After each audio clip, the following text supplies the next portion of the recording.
Praise, hallelujah, hallelujah, hallelujah, hallelujah.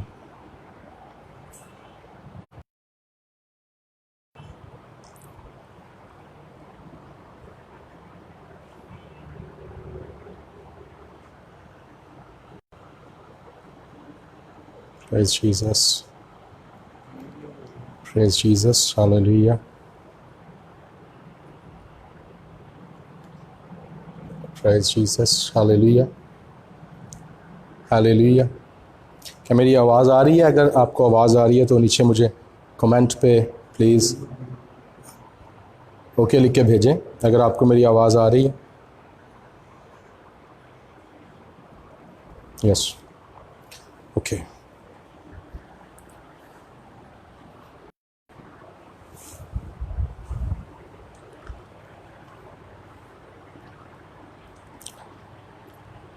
Praise hallelujah, hallelujah. अगर आपको आवाज़ आ रही है तो मुझे ओके लिख के भेजें। ओके लिख, आवाज़ आ रही है सबको? ओके, ये praise Jesus, praise Jesus. Okay, खुदावंद यीशु मसीह के मुबारक नाम में आप सबको सलाम। तमाम जो ऑडियंस हैं और तमाम जो व्यूअर्स हैं, ख़ास तौर पर WMTS की तमाम जो ब्रांचेज़ हैं और डायरेक्टर जॉन किम साहब और ब्रांच के तमाम जो पासबान स्टूडेंट्स और ब्रांच इंचार्ज हैं, आप सबको खुदावंद में वेलकम कहता हूँ। खुदावंद का शुक्र हो, इस मीडियम के थ्रू हम एक दूसरे से मुलाकात कर रहे हैं। बेशक हम फिज़िकली तो इकट्ठे नहीं हो पा रहे इन हालात की वजह से, लेकिन खुदा का कलाम कैद नहीं है। इस मीडियम के थ्रू, इस चैनल के थ्रू एक दूसरे के साथ खुदा के कलाम की बातें कर सकते हैं। हम इसके लिए भी खुदावंद की शुक्रगुजारी करते हैं कि खुदावंद ने हमें ये मौका दिया है, ऐसा मुमकिन किया है। तो जिस तरह से कि हम अपने माइनर प्रॉफिट्स जो है अंबिया असगर का एक जो सिलसिला है गुज़श्ता साल से शुरू किया, मोर देन अ ईयर हमने माइनर प्रॉफिट्स पर इसकी जो कुतब है सिस्टमेटिकली बुक आफ्टर बुक उसको स्टडी किया अपनी क्लास के अंदर। और अभी एक गैप के बाद दोबारा मुमकिन हुआ कि दोबारा से हम इस स्टडी को इस तरह से फेसबुक पर लाइव कंटिन्यू कर सकें। तो जिस तरह से आप देख रहे हैं कि आज मलाकी की किताब का तज्ज़ियाती जो मुताला है हम वो करेंगे। मलाकी की किताब प्रोफेटिक जो बुक्स है ओल्ड टेस्टामेंट की, उसमें और हमने पिछली अंबिया असगर की 11 कुतब जो है वो ऑलरेडी हमने स्टडी की हैं क्लास में, और आज मलाकी की किताब जो हमारी ओल्ड टेस्टामेंट की आखिरी किताब है, आज हम कोशिश करेंगे कि इसको अपने इस वक्त कवर अप किया जा सके। तो अगर आप को आवाज़ ठीक ना आ रही हो या फिर वीडियो बेहतर ना आ रही हो तो आप कमेंट पे नीचे लिख के मुझे बता सकते हैं ताकि फिर मैं उसको चेक कर सकूं और हम इसको बेहतर करने की कोशिश कर सकें। इससे पेशतर कि हम आगे बढ़ें और मलाकी की किताब की तरफ आएँ, थोड़ी सी रिवीजन करते हैं बाइबल मुकद्दस की कुतब की जो तहरीरें हैं, उसको हमने पहले भी देखा, लेकिन उसकी थोड़ी सी रिवीजन मैं यहाँ पर किया चाहता हूँ। इसकी जो कुतब की तकसीम है, बाइबल मुकद्दस की जो कुतब की तकसीम है, अगर आपको बोर्ड और इस पर लिखाई बेहतर सही नज़र आ रही है तो ओके और यस करके बता सकते हैं, और अगर कुछ मुश्किल हो पढ़ने में तो भी आप मुझे बता सकते हैं। तो इसकी जो कुतब की तकसीम है, सबसे पहले तो एक तहरीरी, इसकी जो तहरीरी तारीख से मुराद इसका जो अदब है, जो बाइबल मुकद्दस का जो लिटरेचर है ओल्ड टेस्टामेंट का, उसकी जो डिवीजन है उसके हवाले से मैं इसको तारीखी तरतीब के हवाले से नहीं अभी बता रहा, तहरीरी जो इसकी तरतीब है उसके हवाले से अगर हम देखें तो इसकी एक इसका जो पोर्शन है उसे तारीखी तहारीर कहते हैं, यानी हिस्टोरिकल बुक्स हैं। फिर नासेहाना तहारीर है, डायडेक्टिक किताबें, नसीहत आमोज, और फिर इसकी नबूवती तहारीर है। जो हमारे पास तारीखी तहारीर, उसकी दो कैटेगरीज हमें मिलती हैं, एक तो तौरात और फिर तारीख की किताबें।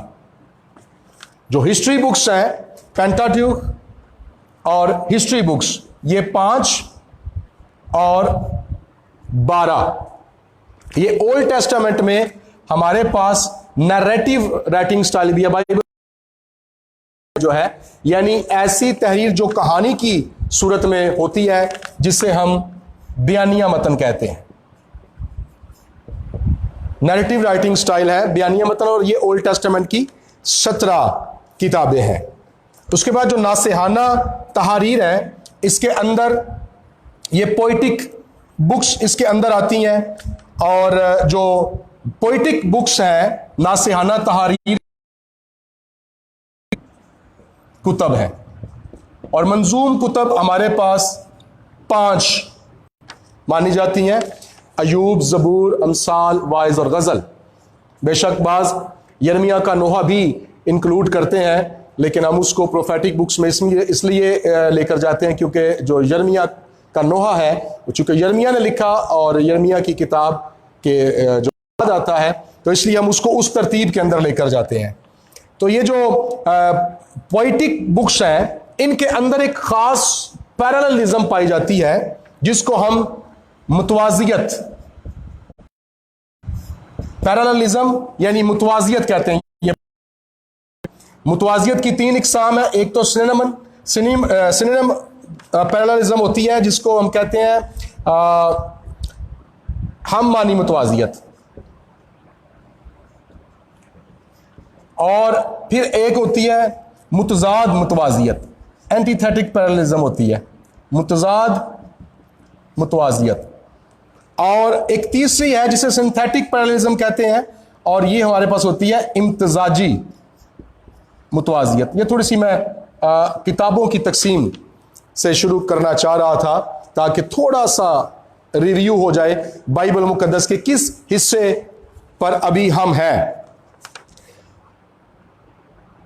ये मंजूम कुतब के बारे में बता रहा हूं। जब हम नबूवती तहारीर के अंदर आते हैं तो इसकी जो तकसीम है, ये अंबिया अकबर और अंबिया असगर की तकसीम हमारे पास आती है। अंबिया अकबर की 5 कुतब है और अंबिया असगर की 12 कुतब है। 17 किताबों का है, और हमारे पास जो दूसरा पोर्शन है ये भी हमारे पास 17 किताबों का है, और 5 किताब मंजूम कुतब हैं जो कि दरमियान में हमें मिलती हैं। अब बाइबल मुकद्दस की इस तरतीब को जब हम देखते हैं तो ये है तहरीरी तारीख। इसके बाद इसकी तारीखी तरतीब भी है। अगर मैं इसको रेस करूं, या फिर ये नीचे थोड़ा सा पोर्शन है तारीखी तरतीब, और जो हमारे पास इसकी तारीखी तरतीब है उसमें, अच्छा ये मेरे पास जगह थोड़ी है तो मैं इसको ना रेस करके दोबारा लिखता हूं। तारीखी तरतीब ये थी तहरीरी तारीख।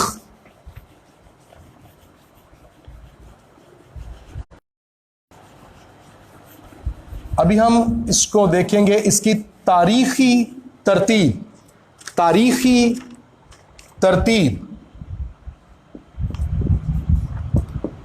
यानी इसका जो हिस्टोरिकल ऑर्डर है कुतब का, वो किताबों की वाले से, इसमें सबसे पहले तो हमारे पास इस्लाफ दीन यानी बुजुर्गान दीन या पैट्रियार्क्स आता है, और ये दो हिस्सों में आगे मुनकसिम होता है। एक तो कहते हैं हम मुतकद्दमीन, और दूसरा हिस्सा है मुताखरीन। इसमें आदम से अब्राहम तक का दौर आता है, और फिर मुताखरीन जो बुजुर्गान दीन आते हैं उसमें अब्राहम से दाऊद का ज़माना आता है। इस मुतकद्दमीन के अंदर हमारे पास 2000 साला दौर, आदम से अब्राहम तक, और अब्राहम से दाऊद तक 1000 साला दौर हमें मिलता है। इस तरतीब के अंदर दूसरा जो पोर्शन आता है वो है अस्लाफ दीन के बाद शाही होता है। तो हमें एक रॉयल लाइन का एक सिलसिला यहां से शुरू होता है, जिसका आगाज जो होता है वो साउल से होता है। इसमें फिर दाऊद और उसके बाद सुलेमान, ये 3 बादशाह आते हैं जिसको हम मुतहद्दा सल्तनत का नाम देते हैं। 40 साल हुकूमत करने के सबब से 120 साल इनके बनते हैं, और जो सल्तनत है मुतहद्दा, जिसको यानी अभी डिवाइडेड नहीं है, लेकिन वो युरबाम और रूहबाम सुलेमान के बाद शुरू होता है वो सिलसिला। उसके बाद जो दूसरा इसका दौर आ जाता है उसको कहते हैं मुनकसिम सल्तनत। इसमें 10 और 10 कबीले एक तरफ चले जाते हैं युरबाम की तरफ, और 2 कबीले सुलेमान के बेटे रूबाम की तरफ आते हैं। इसके बाद हमारे पास अगला जो हिस्सा आता है, जैसा हमने तीसरे हिस्से में अंबिया को देखा, अंबिया अकबर और अंबिया असगर, यहां पर हमारे पास फिर नबी आ जाते हैं। पैट्रियार्क्स के बाद हमारे पास बादशाह जो प्रिंस है वो आते हैं, फिर नबी आ जाते हैं, प्रॉफिट्स आ जाते हैं, और इनके भी आगे 2 हिस्से हैं, मुतकद्दमीन और मुताखरीन। यानी पहले यानी जो अर्लियर प्रॉफिट्स थे, और फिर उसके बाद लेटर प्रॉफिट्स थे, और इनके अंदर प्री एक्सिलिक भी कहलाते हैं। यानी ऐसे नबी जो असीरी से पहले आए, और फिर असीरी के दौरान हमें नजर आते हैं। दानियल ने, हिजकियल ने उस वक्त मुहासरा शुरू हो चुका था जब यिर्मयाह नबूवत कर रहा था, और इसके बाद हमारे पास असीरी से ये पहले के हैं नबी, और उसके बाद असीरी के बाद के नबी हमें मिलते हैं। तो जो असीरी के बाद के नबी हैं, इसमें जो लास्ट असीरी के बाद जब हैकल बन रही होती है, ऑलमोस्ट बन जाती है, फिर हैकल मुकम्मल हो चुकी होती है, तो इसमें हमें आखिरी जो 3 नबी हैं, हज्जी, जकरिया और मलाकी, ये 3 नबी हमें बिल्कुल आखिर पर मिलते हैं। अब हमारे पास जो आखिरी किताब है ओल्ड टेस्टामेंट की, वो है मलाकी की किताब। और जो मलाकी की किताब है, इसके बारे में ये कहा जाता है कि ये मोहब्बत और मलामत का एक इम्तिजाज है। इसके अंदर बड़ा खूबसूरत एक हमें एक मोहब्बत और मलामत वो मिलता है। यानी लव इसमें है, और आगाज ही खुदा की मोहब्बत से है। To exhort, love to exhort, ताकि ऐसी मोहब्बत जिसके अंदर तंबीह हो, नसीहत हो, दुरुस्ती का अंसर पैदा हो सके, रास्ती का पहलू। एक्सॉर्ट टू लव, इसलिए नसीहत की जाए ताकि मोहब्बत पैदा हो सके, मोहब्बत पैदा हो सके।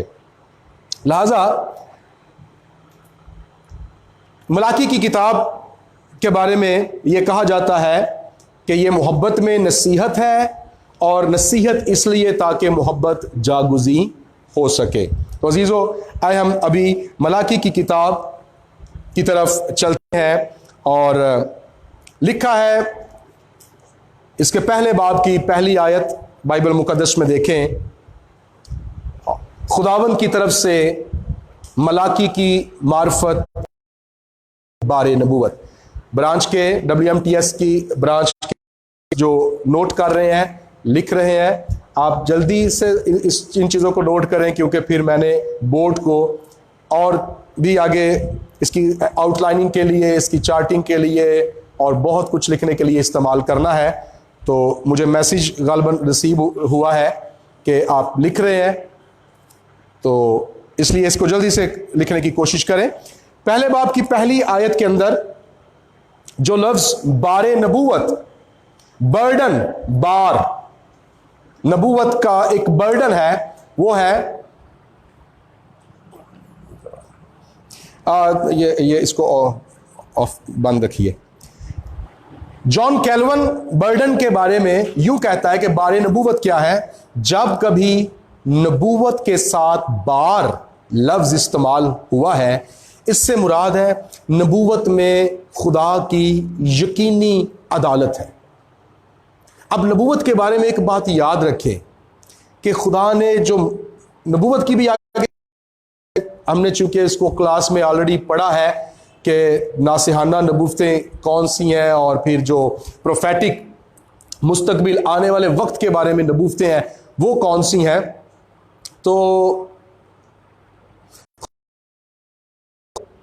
कलाम किया और आने वाले हालात के बारे में बताया, तो खुदा की कभी भी ये मर्जी नहीं है कि आने वाले हालात के बारे में बताकर यकीनन के वो हालात को वैसा ही लाएगा, बल्कि खुदा चाहता है कि पहले से तैयारी करें और ऐसे हालात पैदा ना होने दें जो खुदा कह रहा है कि अगर आपने तौबा ना की तो ये हो जाएगा, ऐसा होगा। इसका मतलब है ये जो लफ्ज अगर है, ये एक खुली चॉइस है हमारे पास कि अगर हम बदी नहीं करेंगे तो जो कुछ खुदा बता रहा है, खुदा उसको वैसा करने से भी बाज रहेगा। इसका मतलब ये नहीं है कि बाइबल में तो लिख दिया गया है कि खुदा ने मुस्तकबिल में ये कहा था, लिहाजा खुदा ने अब जरूर करना है, चाहे हम तौबा करें चाहे ना करें, चाहे नेकी करें चाहे ना करें। खुदा ने अब नबी की मार्फत कह दिया है कि ऐसा ऐसा होगा तो ये होके रहेगा। नहीं, अगर कौम खाकसार बने, तौबा करे, तो खुदा ऐसा नहीं भी कर सकता। आपको यूना की और नैनवा की मिसाल याद रखनी चाहिए। तबाही का पैगाम लेकर गया था यूना, ये नबूवत की थी यूना ने कि 40 रोज में नैनवा बर्बाद हो जाएगा, लेकिन खुदा नैनवा को बर्बाद करना नहीं चाहता था। खुदा चाहता था कि लोग तौबा करें, लिहाजा नैनवा बर्बाद नहीं हुआ। तो नबूवती किताबों के बारे में कभी कभी हम ये भी हमारी सोच होती है कि जो मुस्तकबिल के बारे में जैसा खुदा ने कहा है वो अब होकर ही रहेगा, और वैसा होना ही था बनी इस्राइल कौम के लिए, लिहाजा उनको तौबा की जरूरत नहीं थी। तो अजीजों, ऐसा तो तौबा करते तो यकीनन खुदा फिर से किस नबी के मुंह में कलाम डालता और खुदा उनको बरकत देता। लेकिन हर मर्तबा सजा अगर बहाली है, रेस्टोरेशन है, तो ये खुदा की अजली मोहब्बत है, ये खुदा की अब्दी, उसका इटर्नल जो लव है, वो उस मोहब्बत को हमेशा कायम रखता है कि सजा जरूर देता है, अदालत जरूर आएगी, सजा यकीनी है गुनाह की, बहाल भी करता है, खुदा मुआफ भी करता है। कोई ऐसी नस्ल आ जाती है, खुदा उसको फिर से सरफराज भी करता है। और वरहाफ इसके बारे में यही कहता है कि इस यानी बारे नबूवत लफ्ज जब यूज होता है तो इसका मतलब है कि अदालत होगी। लेकिन हैरानी की बात यह है कि इसकी दूसरी आयत से जो इसका आगाज है, पहली आयत इसका इंट्रोडक्शन है, दूसरी ही आयत से खुदा की मोहब्बत का आगाज हो जाता है। खुदा से मोहब्बत रखने वाले उसके हुक्म मानते हैं और उसके हुक्म सख्त नहीं है। अगर आप यूहन्ना का पहला खत देखें, यूहन्ना का पहला खत यानी पहला यूहन्ना और उसका 5वां बाब और उसकी 3री आयत। कभी कभी हम कहते हैं बाइबल को पढ़ें, इसके अहकाम बड़े सख्त हैं, कैसे चले हम बाइबल मुकद्दस पर। कलाम में लिखा है कि उसके अहकाम सख्त नहीं है, बड़े जेंटल है, रूड नहीं है, बड़े पोलाइट है, और वो हमारे अंदर शगुफ्तगी को पैदा करते हैं, बिटरनेस को खत्म करते हैं, कड़वाहट को, रूडनेस को खत्म करते हैं, रूखापन, बंजरपन जाता है। खुदा का कलाम हमें ताजगी बख्शता है। यहां पर लिखा है, खुदावंद फरमाता है दूसरी आयत, मैंने तुमसे मोहब्बत रखी तो अभी तुम कहते हो तो इस बात में हमसे मोहब्बत जाहिर की। ये इंसान का सवाल है और ये खुदा की दलील है कि मैं तुमसे मोहब्बत रखता हूं, और तुम कहते हो किस बात में तूने हमसे मोहब्बत रखी? तो खुदा कहता है तुम्हारे चुनावों में मैंने तुमसे मोहब्बत रखी है। उसकी बैकग्राउंड बताकर, यानी यहां पर याकूब और इसौ और याकूब के इंडिविजुअल्स को यहां पर बैकग्राउंड में हाईलाइट करके नबी खुदा का कलाम लोगों तक पहुंचा रहा है कि खुदा फरमाता है कि देखो मैंने याकूब से तो मोहब्बत रखी है लेकिन इसौ से नफरत रखी है। तो वजह क्या है? क्या इसराइली बहुत अच्छे थे? क्या कोई नेकी की है? इसराइल दूसरी सल्तनतों, मुमलकतों और खुदा की दूसरी कौमों से क्यों मुमताज ठहरे? क्या अपनी अच्छाई के बलबूते पर? नहीं अजीजों, खुदा का जो चुनाव है वो तो पैदाइश से पहले का है। पैदाइश की किताब 25वां बाब 21 से 24वीं आयत अगर आप पढ़ें तो किस तरह से खुदा ने इसराइल को चुना, किस तरह से खुदा ने मां के पेट से ही याकूब को चुना, क्यों खुदा ने पैदाइश से पहले चुना और क्यों दूसरे को छोड़ दिया या रद्द कर दिया। इसका इन्हिसार किसी के अच्छे और बुरे होने पर नहीं है, बल्कि यह खुदा के फोर नॉलेज पर मुनहसर है। यह उसके पहले से जाने गए इल्म, जिसके बारे में वो पहले से जानता है कि इंसान है, वो उस बेस पर इंसान का और आदमी का चुनाव करता है। क्योंकि खुदा तो माजी और हाल और मुस्तकबिल, जो माजी गुजर गया वो भी खुदा के सामने खड़ा है, और जो मुस्तकबिल आने वाला है वो भी खुदा के सामने खड़ा है। हमसे गुजर गया नजरों से ओझल, जो आगे है नजरों से ओझल, लेकिन खुदा बैक वक्त माजी, हाल और मुस्तकबिल में खड़ा है, इसलिए उसकी नजरों से कुछ भी ओझल नहीं है। इसलिए कि यसाया 46वां बाब अगर देखें उसकी 10वीं आयत के अंदर लिखा है कि खुदा तो इब्तिदा से ही अंजाम की खबर देता है, लिहाजा उसको तो मालूम है कि इंसान के दिल में क्या है। यर्मिया को जब खुदा ने बुलाया तो यर्मिया को तो उसकी पैदाइश से पहले उसकी मां के बतन ही से खुदा ने बुलाया। और भी हमें बाइबल में मिसालें मिलती हैं। और ज़बूर 139 में ज़बूर की 13वीं अगर आयत देखें तो खुदा जिसने मां के बतन में हमें खलक किया है, बनाया है, उसकी पहली दूसरी तीसरी आयत खुदा की जो बसीरत है उसके बारे में है, उसका जो फॉर नॉलेज है या उसका ओमनिशेंट होना या उसका बसीर होना हमें बताता है कि इससे पहले कि कोई ख्याल हमें आए, हमारे जहन में, दिमाग के अंदर कोई ख्याल गुजरे, खुदा हमारी रविशों, हमारे ख्यालों को दूर से जानता है। और हमारी जुबान पर कोई ऐसी बात नहीं है जिससे वो पूरे तौर पर वाकिफ ना, तो वो के दिल के इरादों से वाकिफ है। अब यहां पर फिर बात है कि उसने याकूब को तो पसंद कर लिया, इसौ से नफरत की। क्या रीजन थी? इसका एक सबब यह थी क्योंकि खुदा उसके दिल को जानता था कि इसौ, जिसको फिर अदूम इसलिए कहा गया क्योंकि वो लाल लाल दाल की वजह से अपने हक को, पहलौठे के हक को बेच डाला या उसको नाचीज जाना, तो खुदा को पहले से ही मालूम था कि इसकी रविशें दुरुस्त नहीं होगी और जैसे इंसान की रविश होगी खुदा उसके साथ वैसा ट्रीट भी करेगा।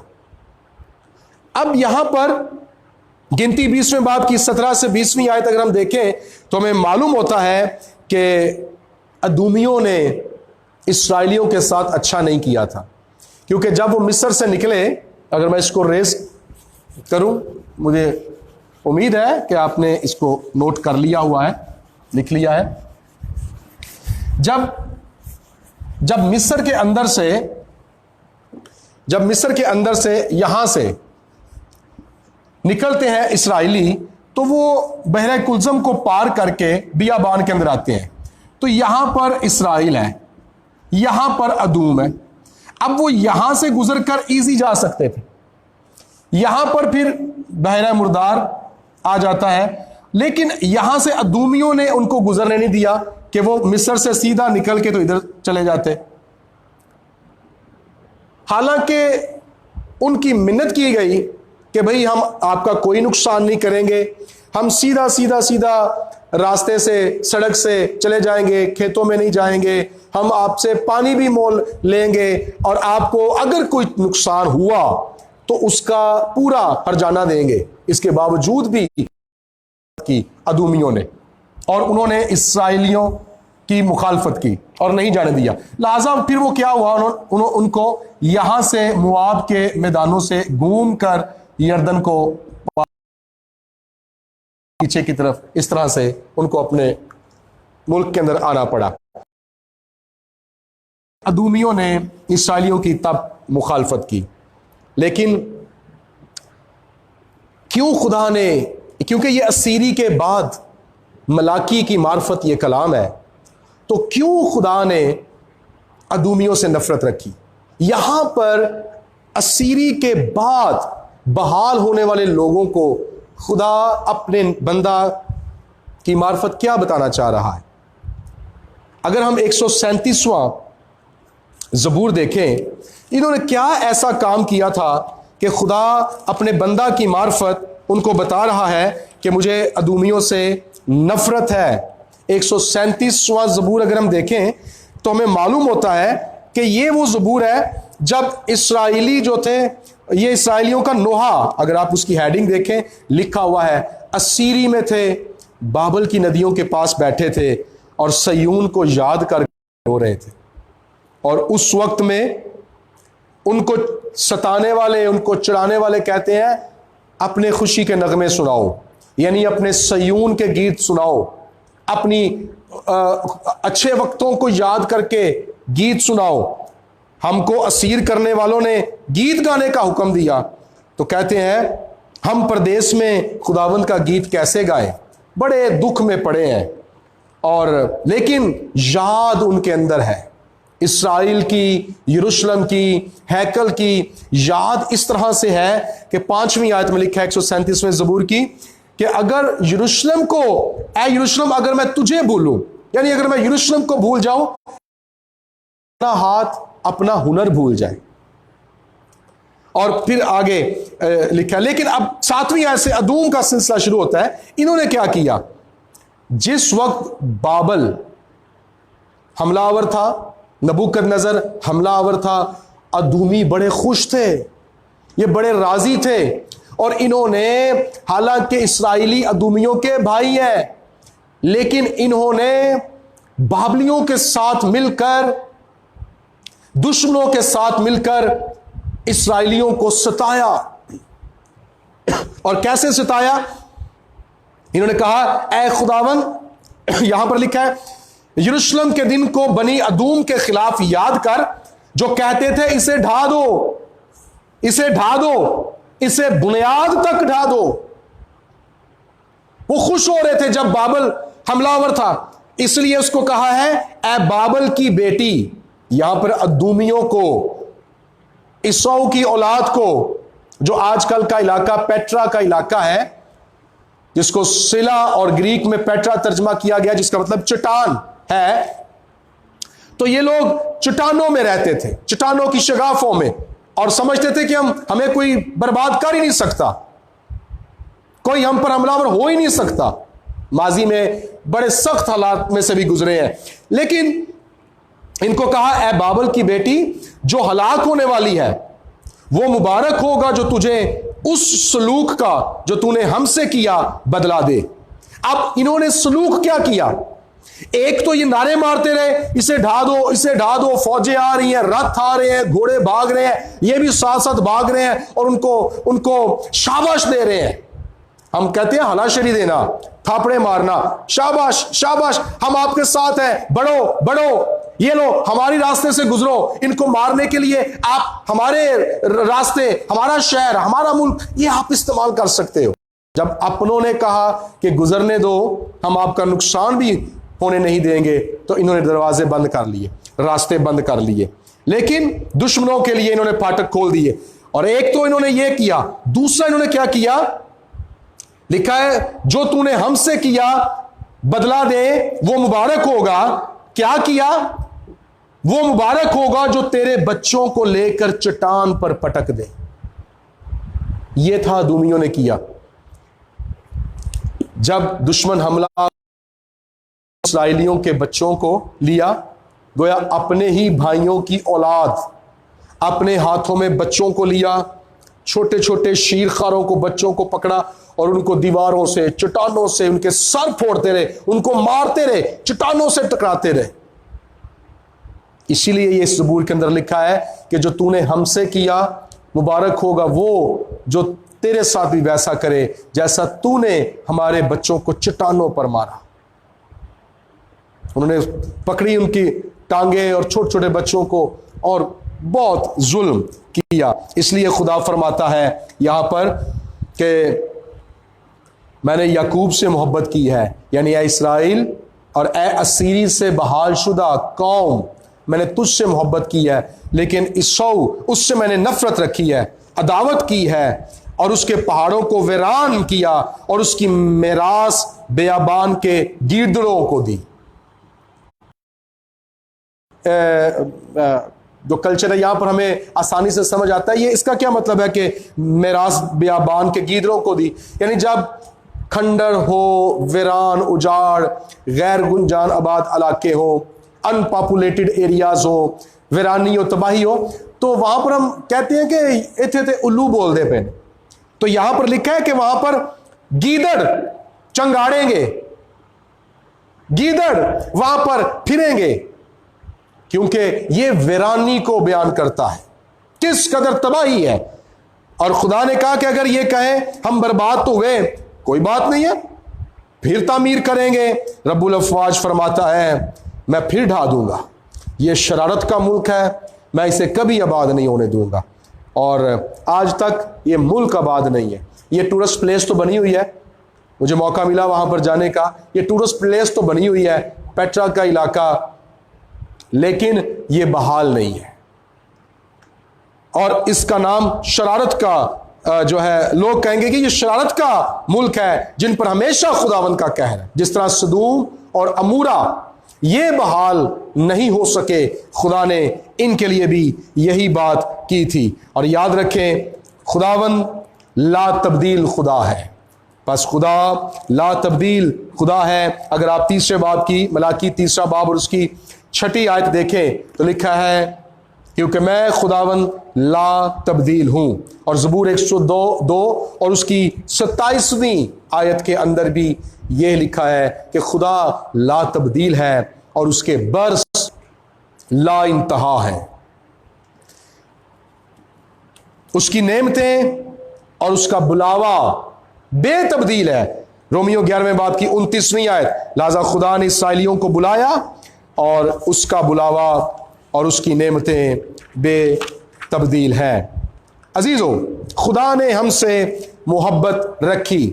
खुदा के साथ हमारी मोहब्बत की बुनियाद क्या है? यूहन्ना का पहला खत अगर आप देखें तो उसके 4थे बाब की, यूहन्ना के पहले खत के 4थे बाब की 19वीं आयत के अंदर हमें हमारी खुदा के साथ जो मोहब्बत है उसकी बुनियाद नजर आती है। यहां पर लिखा है 4थे बाब की 19वीं आयत में,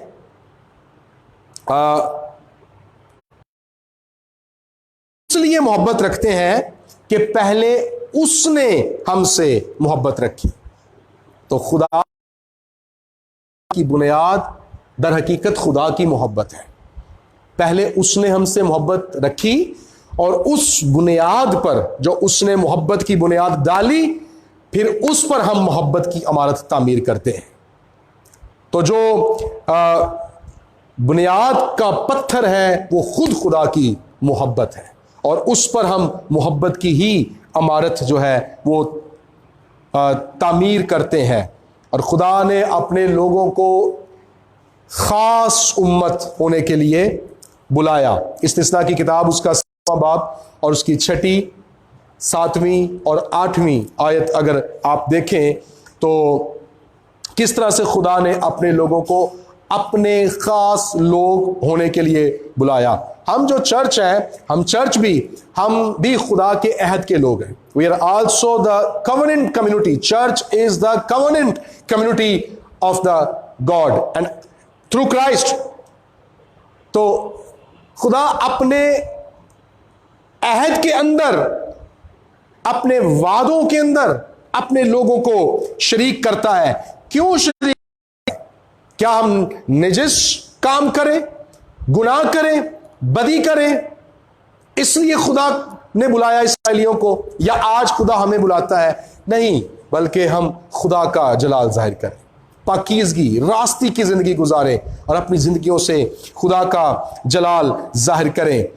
ये लोग जब खुदा के पास आते हैं तो ये नापाक ज़बीहे गुजरानते हैं, यानी लंगड़ी कुर्बानियां गुजरानते हैं, अंधे जानवर लेकर आते हैं, बीमार जानवर लेकर आते हैं, और अच्छा और पंजाबी च आखदे ने कौड़ा कौड़ा थू थू, और जो अपने मन को नहीं भाता वो खुदा को देते हैं।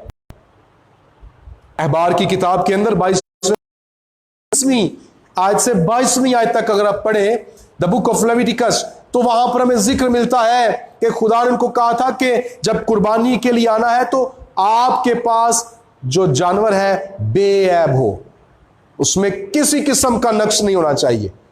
और ये लोग ये इबादत कर रहे हैं खुदा के बारे में, इसका मतलब है सिर्फ फॉर्मेलिटीज को पूरा करने के लिए आते हैं और फिर इतराते हैं कि हमने किस बात में तेरे साथ मोहब्बत नहीं की, हमने किस बात में तेरे साथ मोहब्बत नहीं की। खुदा फरमाता है यहां पर, अगर मैं बाप हूं तो मेरी इज्जत कहां।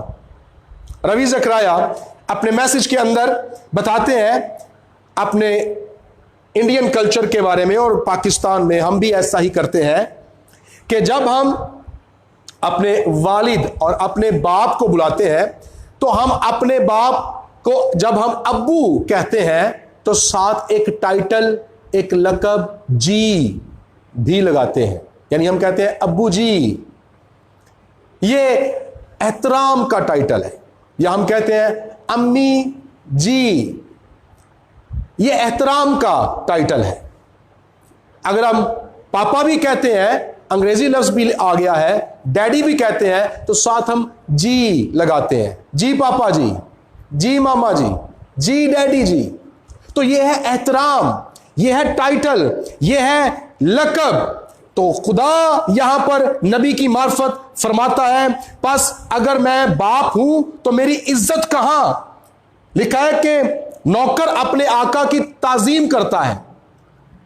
हम कोई चौधरी है तो हम उसको चौधरी जी कहते हैं, मलक साहब कहते हैं, यानी ये साथ में हम जो रेवरेंस है, जो टाइटल है, जो लकब है, इज्जत का, एहतराम का, वो भी अदा करते हैं। तो खुदा फरमाता है यहां पर, अगर मैं बाप हूं तो मेरी इज्जत कहां है। If I am your father, where is my reverence, where is my title, where is the word ji. यानी अगर बाप हूं, आप कहते हैं अब्बू, तो जी क्यों नहीं कहते? आप कहते हैं अम्मी, तो जी क्यों नहीं कहते? वेयर इज जी, where is the reverence, where is title. यानी खुदा फरमाता है अगर मैं बाप हूं तो आप फॉर्मेलिटी पूरी कर रहे हैं कि ठीक है जी, ये इसलिए बाप है कि इसने हमें पैदा किया है। एहतराम कहां है, इज्जत कहां है? क्योंकि बाप को ना मानना, या हम बेटे हैं और हम चाहकर भी अपने बाप के मुनकर नहीं हो सकते, क्योंकि डेफिनेटली हम अपने बाप से ही हैं। तो एहतराम तो अंदर से है जी, अंदर से निकलता है। बेटे तो हम बन गए, लेकिन जो अंदर बेटा होने का एहतराम है वो किधर गया? जो जी टाइटल बेटे के लिए कहे इस्तेमाल करना चाहिए वो किधर गया? तो ये लोग इस्राएली फॉर्मेलिटी पूरी करते हैं, जाते हैं खुदा के हजूर में, कुर्बानियां भी गुजरानते हैं और हाथ भी उठाते हैं, सब कुछ करते हैं। इसका मतलब है, ये मैंने एक लिखा है, people right things with the wrong veg, यानी सही काम भी गलत तरीके से कर रहे थे। सही काम कर रहे थे और तरीका गलत था। काम सही क्या था? मसलन कुर्बानियां चढ़ा रहे थे। तरीका गलत क्या था? कि लंगड़ी कुर्बानियां चढ़ा रहे थे। पहले बाब की 8वीं आयत देखें और पहले बाब की 13वीं आयत देखें, कुर्बानी तो चढ़ा रहे हैं और कहते हैं कि और तेरी इज्जत क्या करें? इतनी इज्जत तेरी थोड़ी है कि तेरे मज़बा पर देख हम इतने अपने पैसे खर्च कर रहे हैं, इतनी महंगी कुर्बानियां लेकर आ रहे हैं, और तू क्या इज्जत चाहता है? और बीमार ज़बीहे गुजराने जा रहे हैं और लंगड़ी कुर्बानियां गुजरानी जा रही हैं। बहुत दफ़ा हमने अपने चर्चिज में शायद तजर्बा किया, लोगों को जेड़े पैसे बाहर नहीं लगते ना, जो किसी भी वजह से दुकानदार बाई ना ले तो उसी चंदे के गले च पा देते हैं, चंदे की टोकरी में डाल देते हैं, चलो इतने खुदा दे। जो नाकस चीज होती है शायद हम वो खुदा के पास लेकर आते हैं, जो अच्छी चीज होती है हम वो बटोरते हैं, समेटते हैं, इकट्ठा करते हैं, जमा करते हैं, जखीरा करते हैं, रख छोड़ते हैं, और जो फेंकने वाली चीज होती है वो अगर दान कर भी दी जाए तो हम कहते हैं चल कोई गल नहीं, सुटनी हुई सी ना, चलो सान दा सान रहा। अजीजों, खुदा को नफरत है ऐसी कुर्बानियों से। सो मलाकी की किताब के बारे में, ये अहद अतीक, बाइबल मुकद्दस के जो अहद अतीक का आगाज, जिसका मूसवी तहरीर से आगाज होता है, मलाकी अहद अतीक के इख्तिताम पर भी मूसा ही की जानिब रुजू लाने के बारे में कहती है, और ये मूसा ही पर इख्तिताम करके ये किताब और यीशु मसीह की तरफ हमें लेकर जाती है। आखिरी 2 आयत जो है, 3, चौथी आयत और फिर 5वीं और 6ठी आयत। और जो चौथी आयत है, यहां पर ना सिर्फ चैप्टर बल्कि पूरा एक बाब खत्म हो रहा है, और जो 5वीं और 6ठी आयत है, यहां पर एक नया दौर शुरू हो रहा है। सो मूसा से लेकर एक सिलसिला था तौरात का, शरीयत का, और जिस पर खुदा नबियों की मार्फत एम्फेसाइज करता रहा, जोर देता रहा। नबी आते रहे और नबियों का एक सिलसिला खुदा ने भेजा, और एलिया अखीब का मुकाबला करता है। एलिया अलीशा बेशक उनकी कुतब नहीं है, बहुत ज़बरदस्त खुदा के सूरमा थे, बहुत ज़बरदस्त नबी थे। नबियों का एक सिलसिला शुरू होता है और वहाँ से शुरू होता है, और एलिया ही का जिक्र फिर आखिर में किया जाता है। उसके बाद ऐसे नबी आए जिनको खुदा ने जो नबूवती कलाम दिया, उसके साथ तहरीरी ताकत भी खुदा ने उनको बख्शी, और एलिया का जिक्र आता है। सो जो चौथी आयत है और 5वीं और 6ठी आयत, अगला जो आखिरी पैराग्राफ है, कहा जाता है कि ये 2000 साल पीरियड खत्म होता है चौथी आयत पर, और 400 साल गैप के बाद फिर 5वीं आयत का आगाज हो जाता है। सो मलाकी की किताब चौथे बाब की चौथी आयत हमें पैदाइश से लेकर जो मूसवी तहरीर है से इस्राएली कौम की तारीख का बाकायदा सिलसिला शुरू होता है, और 2000 साल दौर चलता है। आदम से लेकर जो अब्राहम तक का ज़माना है 2000 साल दौर है, और अब्राहम से लेकर फिर मसीह खुदावन तक 2000 साल दौर है। अब्राहम से लेकर दाऊद तक 1000 साल दौर है, लेकिन दाऊद से लेकर फिर असीरी की बहाली तक का जो दौर आता है, ये ऑलमोस्ट 600 साल का दौर जो बनता है। सॉरी, जो दाऊद के बाद से लेकर अगर हम असीरी तक चलते हैं, और फिर 400 साल दौर के गैप के बाद दाऊद से मसीह तक जो है ये 1 साल दौर बनता है। तो गोया हमें पूरी अहद अतीक की 4000 साल हिस्ट्री नजर आती है। लेकिन जो असलाफ दीन हमने पहले तरतीब के अंदर देखा, अब्राहम से पीछे वो पूरा एक 2000 साल गैप है। और इस आयत के दरमियान में एक इंट्राटेस्टामेंटल पीरियड, जिसे दौर जो है बैनुल अहदीन, जो इंट्राटेस्टामेंटल दौर है मलाकी और मती के दरमियान में का दौर है, तो ये 400 साल गैप जो है ये चौथी आयत के बाद 5वीं और 6ठी आयत में आता है। इसलिए कि इस 400 साल वक्फे के बाद जिस एलिया का जिक्र हमें मिलता है, लिखा है कि खुदावंद के बुजुर्ग और हौलनाक दिन के आने से पेशतर मैं एलिया नबी को तुम्हारे पास भेजूंगा। तो एक नबी आया जो ओवरऑल जो एक नबियों का सिलसिला है उसमें सबसे आखिरी नबी ठहरता है। मलाकी तो अहद अतीक का आखिरी नबी है, और लेकिन नबियों की तरतीब और नबियों के सिलसिले का जो एक आखिरी नबी है वो यूहन्ना बपतिस्मा देने वाला है। और लिखा है कि वो बाप का दिल बेटे की तरफ और बेटे एलिया दिन के आने से पहले आएगा। खुदावंद के आने से पहले एलिया आया। और लुका की इंजील के पहले बाब की 17वीं आयत के अंदर मलाकी चौथे बाब की 6ठी आयत का हमें रेफरेंस नजर आता है। और मसीह खुदावंद ने मत्ती की इंजील के 11वें बाब की 14वीं आयत के अंदर बताया एलिया तो आ चुका। और मत्ती की इंजील 17वां बाब और 12वीं आयत भी अगर आप पढ़ें तो हमें जिक्र मिलता है। और यही वो एलिया है जो लुका की इंजील 9वें बाब की 30वीं आयत के मुताबिक यीशु मसीह से मूसा के साथ आकर जब मसीह खुदावंद at the time of transfiguration बातें करता है, और पतरस, याकूब और यूहन्ना पहाड़ पर जब सूरत बदलती है, तब्दील होती है, तो मौजूद होते हैं। तो पतरस कहता है यहां पर हम 3 डेरे बनाते हैं, तो मूसा और एलिया और तीसरा यीशु के लिए। तो यही एलिया मूसा के साथ यीशु से मिलने के लिए भी आता है। तो अजीजों, अभी थोड़ा सा लिखने वाले काम की तरफ हम चलते हैं।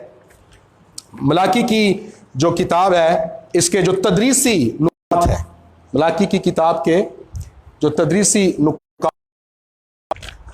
आप उनको नोट कर लीजिए।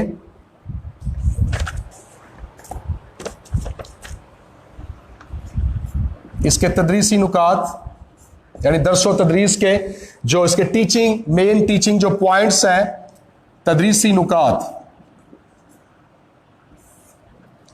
सबसे पहले मरकजी ख्याल जो मेन थीम हमें नजर आता है।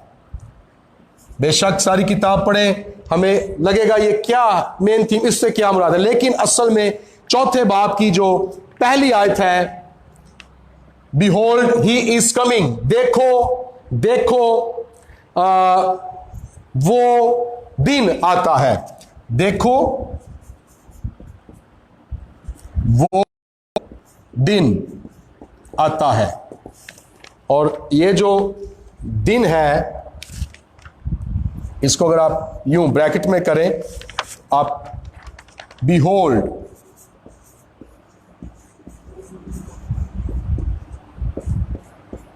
ही,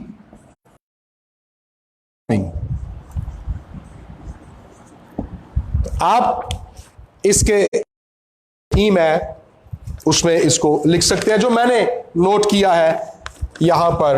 और मैं ब्रदर जिम लॉर्सन के लिए शुक्रगुजार हूं, उन्होंने अपनी जो तंजानिया में जो हमारे इंटेंसिव केयर मिनिस्ट्रीज के इंडक्टिव बाइबल स्टडी के डायरेक्टर हैं, उन्होंने अपने नोट्स शेयर किए। और फिर इसका जो पस मंजर है, पस मंजर में हमें नहमिया की किताब मिलती है। अगर हम इसकी खिदमत को या इसकी टीचिंग को समझना चाहते हैं मलाकी की, तो नहमिया की किताब को पढ़ना बड़ा जरूरी है। नहमिया की किताब और इसके जो मेन पॉइंट्स हैं जिन पर मलाकी ने बात की है या कि इस्तिस्नाई मिलती है, वो खास तौर पर नहमिया की किताब का जो 13वां बाब है उसके अंदर हमें जिक्र मिलेगा। जो 13वां बाब है, आप जरूर उसको पढ़िएगा, तो आप देखेंगे कि जो बातें नहमिया ने की हैं, जो कि अरतख्शिश्ता बादशाह के दौर में अक्सवीरियस के बाद जिसे नहमिया को गवर्नर के तौर पर भेजा गया, और जिस वक्त में मलाकी आता है, यह कहा जाता है कि वो दोबारा अपने महल में या बादशाह के पास वापस जाता है सोसन के इलाके में, और फिर चंद दिनों के बाद दरखास्त करता है रुखसत लेकर, तो वापस आता है और में फिर जो है वो खिदमत का काम सर अंजाम देता है। तो जो मलाकी की किताब में जो मेन हमें टीचिंग नजर आती है, असल में नहमिया 13वें बाब के अंदर भी वही है। सेटबैक्स हैं, जो कौम के गुनाह हैं, उनका जिक्र किया है, इसकी दोहराई हुई है, रिपीटेशन हुई है, इस्तिस्नाई यहां पर हमें नजर आती है। नंबर 3, इसका जो सन्ने तसनीफ है और फिर प्लस मुकाम कहां लिखी गई, डेफिनेटली क्योंकि बहाल हो चुके थे यरूशलेम के अंदर, लोग वापस आ चुके थे। 3 हिस्सों टाइम हुआ, तो फिर मैं उसको भी अभी लिखता हूं, बल्कि आपकी आसानी के लिए लिख दूंगा ये इसके बाद।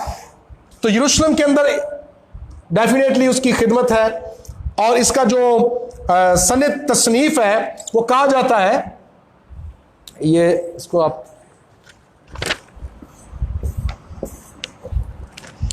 ये हज्जी प्लस जकरिया, इनके तकरीबन 100 साल बाद,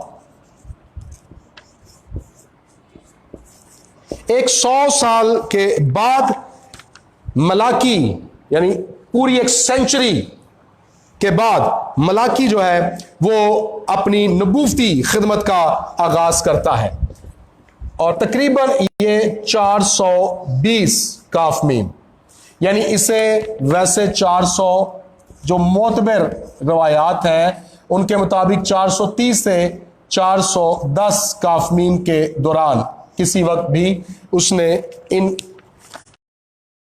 नबूवती किताब को तहरीर किया। तो 420 में इसने इसको तहरीर किया है। इसके बाद ये सनद तसनीफ है, इसको आप नोट कर लें, और इसके बाद हम देखेंगे नंबर 4 तदरीसी नुकात में, मैं इसको रेस कर रहा हूं, आप एक दूसरे की हेल्प ले सकते हैं अगर किसी ने इसको जल्दी से नोट कर लिया है, और आप ब्रांच के जो खास तौर पर WMTS ब्रांचेस के अंदर जो लोग हैं, आप एक दूसरे की मदद कीजिएगा, क्योंकि इतना वक्त नहीं है, फिर मैं स्टॉप हो नहीं सकता, तो मुझे जल्दी से आगे बढ़ना होगा।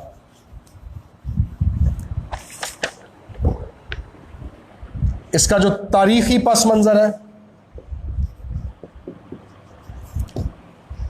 उसको आप नोट कर लीजिए।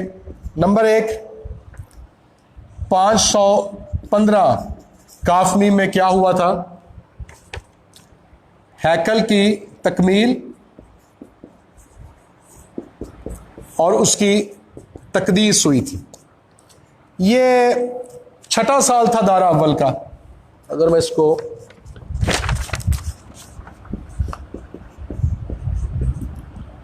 छठवां साल,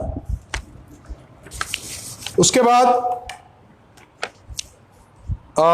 458 में दूसरा ग्रोह जो है वो यरूशलेम आता है अजरा की क़यादत में।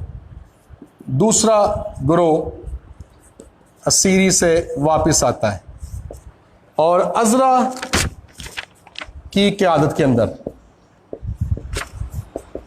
ये जो पहला ग्रोह, जब चले मैं वो बाद में लिखता हूं उसकी तरतीब और उसकी तारीख।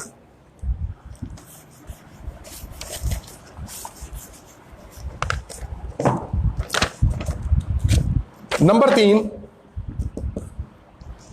445 के अंदर ये तीसरा जो ग्रोह है से वापस आता है, और वो नहमिया की क़यादत में आता है।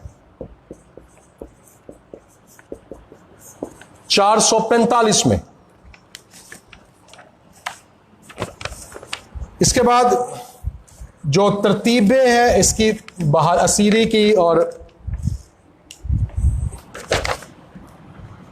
असीरी और बहाली की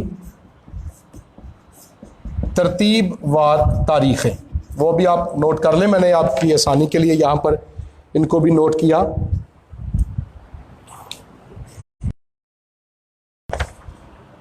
नंबर 1, 606 में पहली असीरी हुई। असीरी, भैया आप ऊपर इसका टाइटल दे सकते हैं, इधर असीरी और फिर बहाली।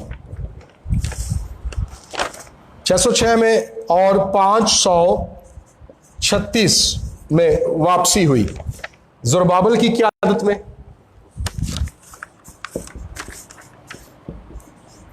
यह थी ज़ुरबाबल की क़यादत। नंबर 2, जो दूसरी असीरी हुई जिसमें हिस्कियल को भी असीर करके लेकर गए, यह दूसरा राउंड था। लेकिन जब बहाली हुई दूसरे फेज के अंदर, पहली दफा 50,000 वापस आते हैं, फिर अजरा की क़यादत में 2,000 जो है वापस आते हैं। नंबर 3, 586 और तीसरी जो वापसी है और बहाली है ये 444 या 445। नहमिया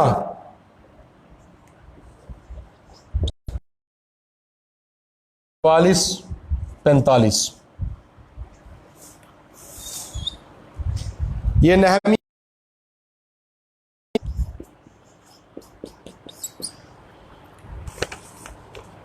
अब 606 के अंदर जब ये पहली बहाली होती है तो उस वक्त में हैकल की तामीर का सिलसिला शुरू होता है। फिर 16 साल तवक्कुफ भी आता है, गैप भी आता है, मुखालफत भी होती है। आकर सबसे पहले मस्बा तामीर करते हैं और खौरस बादशाह था। ये ब्लैक के साथ लिखता हूं। अगर जब अजरा की क़यादत में आते हैं तो मजहबी इस्लाहात होती हैं, और जब नहमिया आता है तो फिर दीवार की तामीर होती है, जो 52 दिनों में रुका हुआ काम आप इसको नोट कर लीजिए।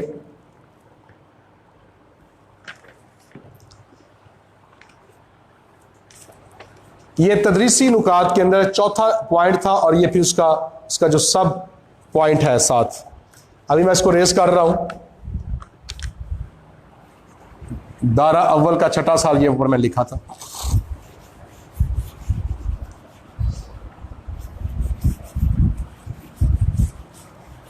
पांचवा पॉइंट जो है, नंबर 5, मलाकी के नाम का मतलब।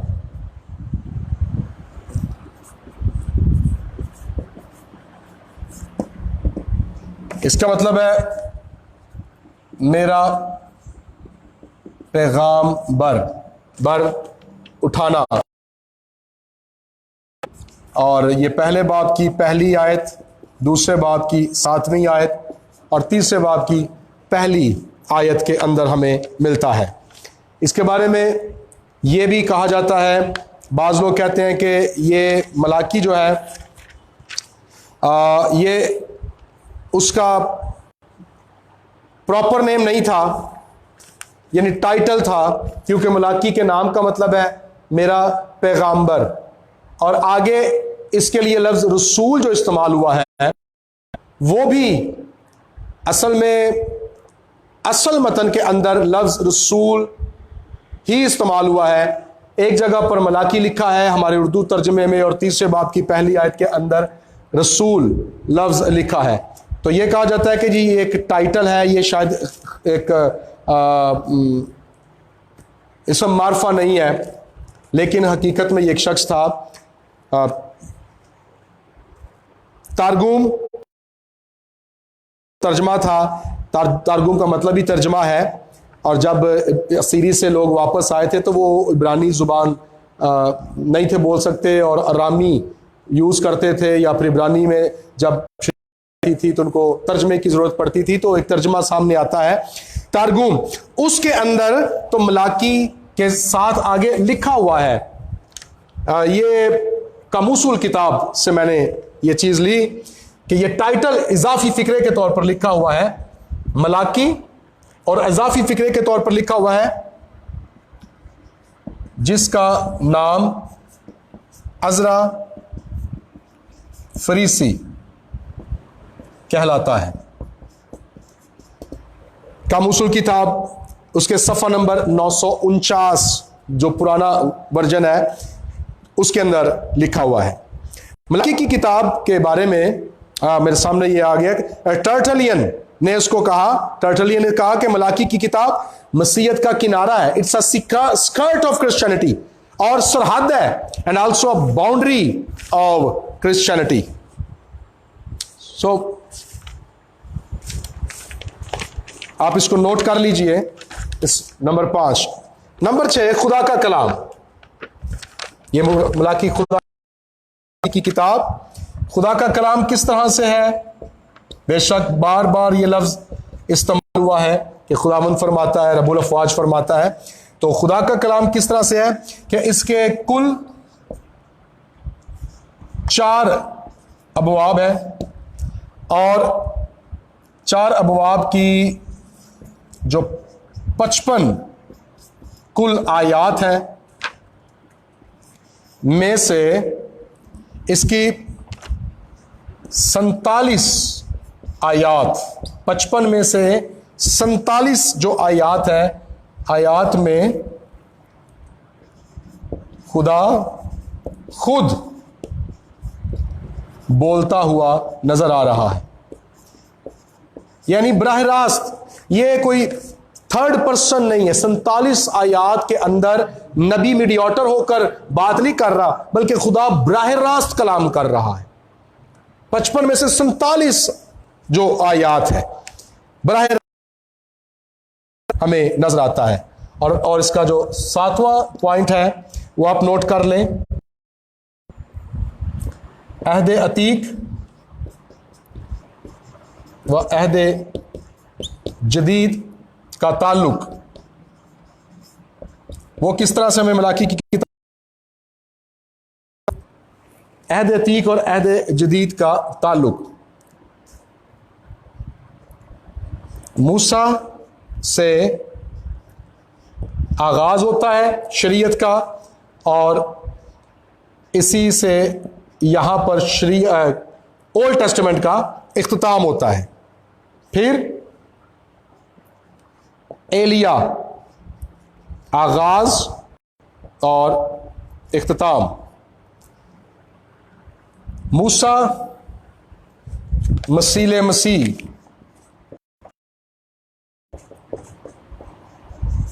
मसीह, और दूसरी जानिब एलिया एक तरफ आता है,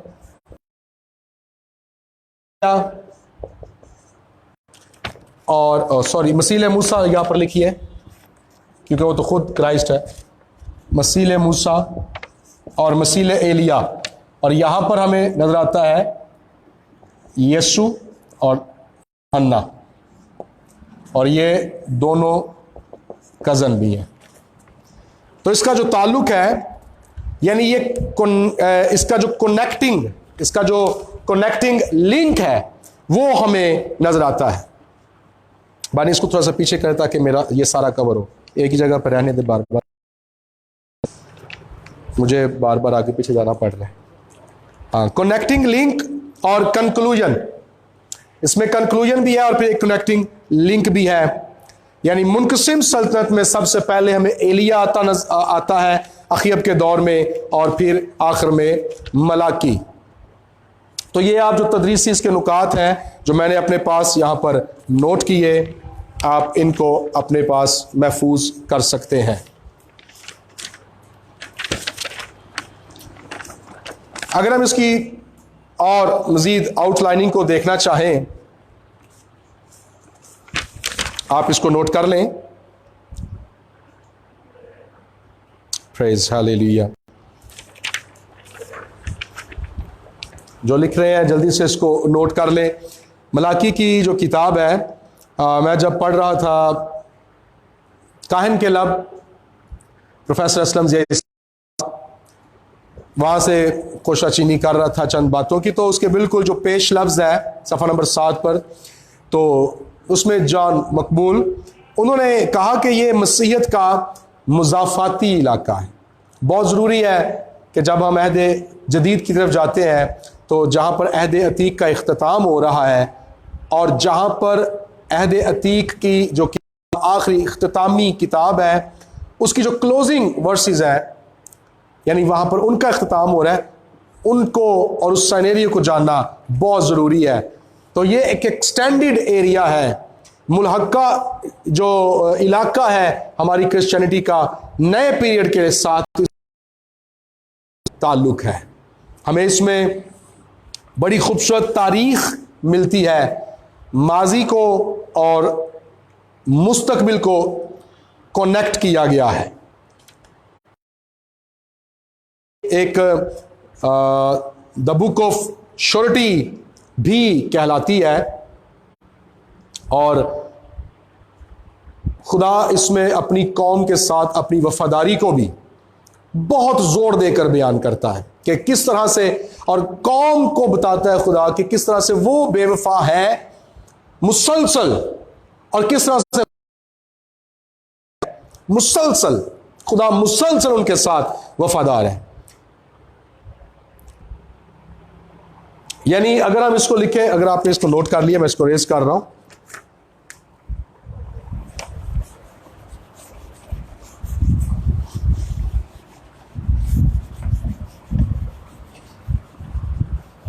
अभी क्योंकि हम आउटलाइनिंग करेंगे, ये मैं तदरीसी नुकात वाला जो पॉइंट है इसको मैंने बिल्कुल खत्म कर दिया ऊपर से भी। खुदा अपनी कौम से मुखातिब है, लफ्ज तुम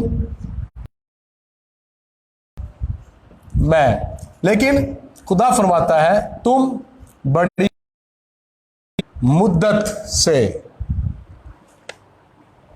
तुम बड़ी मुद्दत से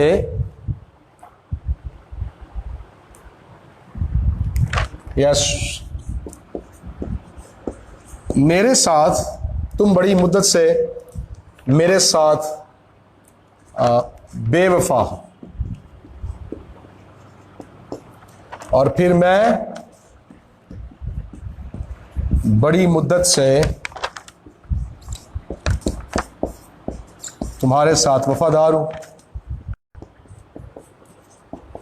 यानी लॉन्ग लॉन्ग टाइम अगो, तारीख देखें, खुदा फरमाता है कि आप अपनी तारीख को देखें, अपने आबा अजदाद की हिस्ट्री को देखें, जहां तक आप पीछे जाएं आपको मेरी वफा ही नजर आएगी और आपको अपनी बेवफाई ही नजर आएगी। हम आगे चलते हैं, मैं इसको रेज करूंगा और हम खाका नोट करेंगे, मलाकी की किताब का खाका। उसके बाद फिर दोबारा हम थोड़ी देर में आयात के अंदर चलेंगे और आयात में से जो इसके सबक हैं, नसीहत और बातें हैं, हम उन पर गौर करेंगे, लेकिन इस खाके साथ हम उस पर भी ध्यान लगाने की कोशिश करेंगे, आगे बढ़ेंगे ताकि हमारे पास इसकी एक तरतीब आए। इसकी आउटलाइनिंग या खाका कशी,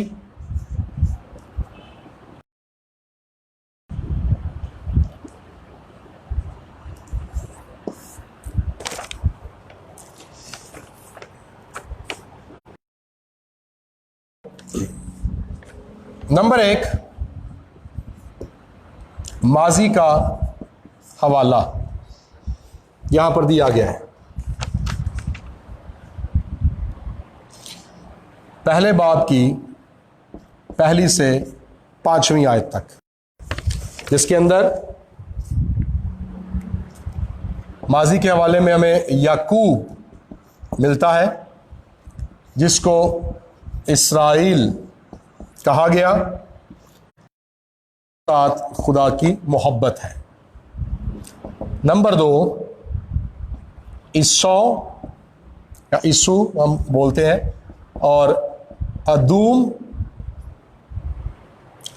और इसके साथ खुदा नफरत करता है,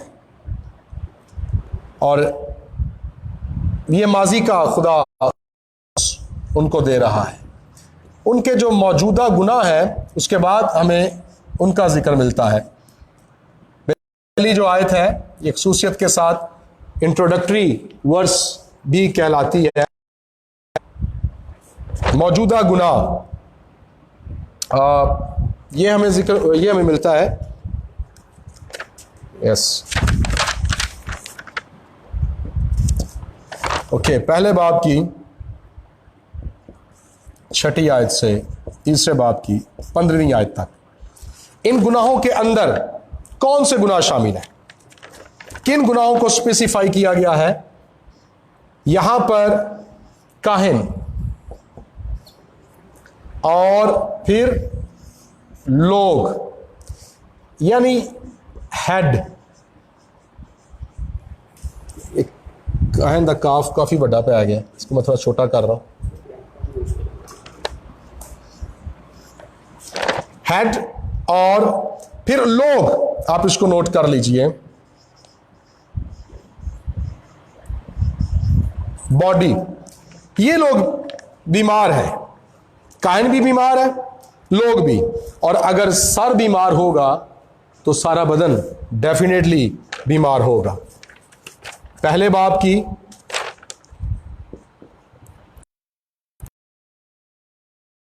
दूसरे बाब की 9वीं आयत तक काहिनों का जिक्र किया गया है और उनके गुनाहों को बयान किया गया है, और फिर दूसरे बाब की 10वीं आयत से तीसरे बाब की 15वीं आयत तक लोगों के अंदर कौन सी बदियां हैं। अगर मैं इसको रेस करके थोड़ा सा ऊपर ले जाऊं ताकि मैं इसको हेड एंड बॉडी को, काहिन और लोगों को यहां पर ऊपर लिख सकूं।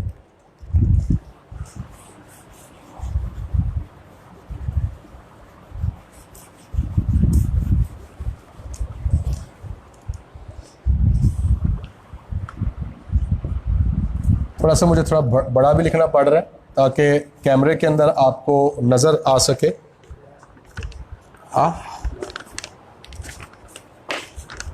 ओके,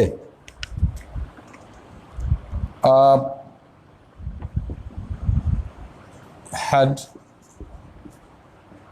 एंड बॉडी, पहले बाब की 6ठी आयत से दूसरे बाब की 9वीं आयत तक और दूसरे बाब की 10वीं आयत से तीसरे बाब तक।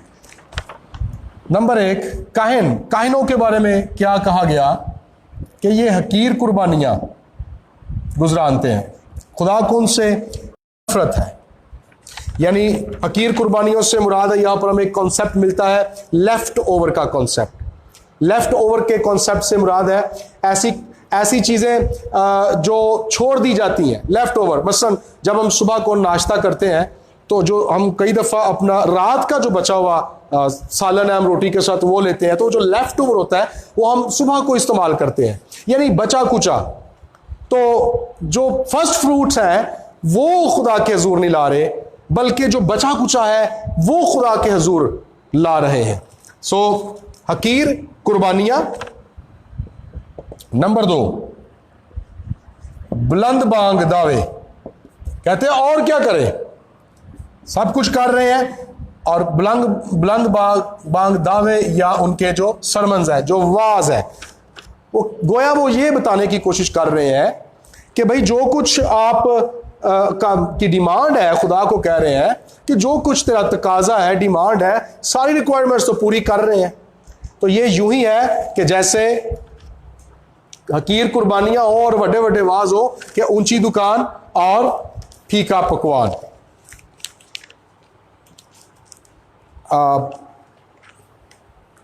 अगर आपको सही तरह से नजर नहीं आ रहा तो अपना मोबाइल को रोटेट करके देख लीजिए। जो काहिन है उनके बारे में मैं बता रहा हूं कि एक तो कुर्बानियां गुजरा पसंद नहीं है, कराहियत आती है, नफरत अंगेज कुर्बानियां, और दावे कर रहे हैं कि हम पता नहीं क्या तीर मार रहे हैं। लोगों के गुनाह क्या है? नंबर एक, मखलूत शादियां। यही कहा गया और बड़ी सख्ती से वो निपटा। जब लोग इस तरह से काम कर रहे थे उसको बहुत गुस्सा भी आया। उसने कईयों के बाल नोचे और उनको मारा और उनको डांटा और उनको टोका। मखलूत शादियां। नंबर दो, और गुनाह क्या माना जाता है? तलाक। दूसरे बाब की 16वीं आयत। ये लोगों का सर बीमार होगा तो पूरा बदन बीमार होगा, इसलिए कि समझाने वाले सिखाने वाले दुरुस्त नहीं। अगर आज अलमिया ये है कि अगर आप ये जो काम है इनके साथ साथ ये काम भी देखें तो इनका इतलाक भी यहां पर भी हो रहा है। आज भी मखलूत शादियों का भी रवाज है बदकिस्मती से, और तलाक का भी रुझान है। और बदकिस्मती से यानी हम जो चर्च की लीडरशिप के अंदर भी बहुत सारे लोगों को देखते हैं, मैं हैरान होता हूं तरह से लोग सामने आ जाते हैं कि, और ये बड़े सेंसिटिव ऑफिस है, करने की कोशिश करते हैं। अगर किसी भी वजह से ऐसा हो गया है तो चाहिए, बिलखुसूस मैं लीडरशिप की बात कर रहा हूं, कि वो बैकफुट पर चले जाए, वो हथियार डाल दे और कहें कि नहीं, हम एक जनरल कांग्रीगेशन का हिस्सा बन के तो अब अच्छी जिंदगी गुजारने की कोशिश करेंगे, लेकिन हम इस ऑफिस को होल्ड नहीं करेंगे। लेकिन कुर्सियों पर बैठना पसंद करते हैं। मैं लीडरशिप की बात कर रहा हूं, वो हमारी लीडरशिप के अंदर है, 2-2 शादियां करने वाले, एक को छोड़ा दूसरी से शादी की और वो लीडरशिप के अंदर आ गए हैं।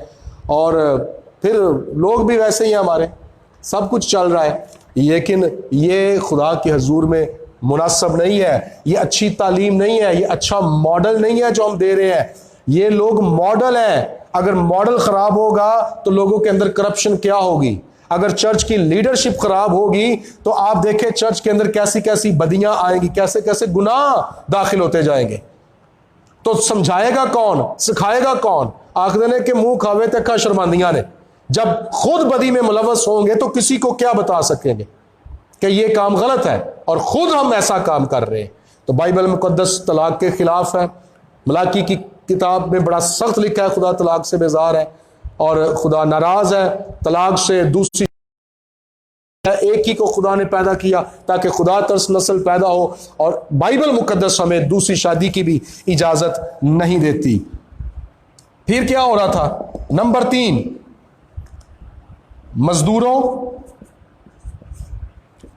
बेवाओं, यतीमों और मुसाफिरों की ना सिर्फ हक तलफी हो रही थी, उनका हक उनको नहीं था मिल रहा, बल्कि इसके साथ साथ उन पर जुल्म भी किया जा रहा था। जब कोई तनख्वाह मांग लेना सी तो उसकी उजरत पर उसको पीटना शुरू कर देते थे, मारना शुरू कर देते थे, नौकरी से निकाल देते थे। ये जुल्म भी साथ साथ कर रहे थे। ये तीसरे बाब की 5वीं आयत। एक और गुनाह उनकी जिंदगी में था जो दैयकियां हैं। दैयकियों के अंदर, दैयकियों में कुताही बरत रहे थे, और वो कहते थे कि हमने तुझे किस बात में ठगा है, और खुदा का हिस्सा खुदा के पास नहीं ला रहे थे, हैकल में नहीं लेकर आ रहे थे। अगर आप नहमिया की किताब पढ़े तो वहां पर आपको मिलेगा कि लावी, चूंकि लोग अपने हदिये नहीं दे रहे थे, लिहाजा वो खेतों में चले गए, खेती बाड़ी शुरू कर दी और कामों की तरफ चले गए, इसलिए कि लोग खुदा के घर में हिस्सा नहीं ला रहे थे। फिर उसके बाद इनका एक और गुनाह कि खुदा के खिलाफ सख्त बातें करते हैं। कहते हैं खुदा की इबादत ही बेकार है, अब्स है, फजूल है, दुआवा करो ना करो कोई फर्क नहीं पैंदा। खुदा के खिलाफ सख्त बातें करते हैं ये लोग। ये तीसरे बाब की 13वीं से 14वीं आयत के अंदर हमें जिक्र मिलता है। उसके बाद इसका जो तीसरा हिस्सा है,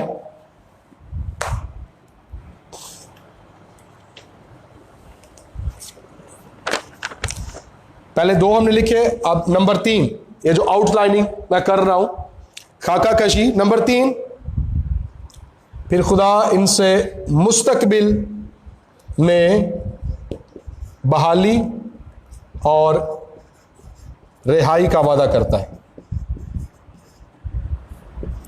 तीसरे बाब की 16वीं आयत से चौथे बाब की 6ठी आयत, ये मैं इसको थोड़ा सा अलग कर दूं, डॉट्स बिल्कुल साथ जुड़ गए हैं। चौथे बाब की 6ठी आयत, और इसमें हमें जिक्र मिलता है, इसके 2 हिस्से हैं। एक तो तीसरे बाब की 16वीं आयत से चौथे बाब की 3री आयत तक हमें खुदा का रहम या उसका दुरुस्त चुनाव या दुरुस्त इंतखाब भी नजर आता है। और फिर चौथे बाब की 4 से 6 आखिरी मौका, लास्ट चांस है, और फिर खुदावंद का दिन आने वाला है। इसको अगर हम अपने चौथे बाब के अंदर पूरे के पूरे को देखें तो हमें जिक्र मिलता है, इसका जो हेडिंग है बड़ी खूबसूरत है, खुदावंद का दिन आने वाला है। खुदावंद का दिन आने वाला है।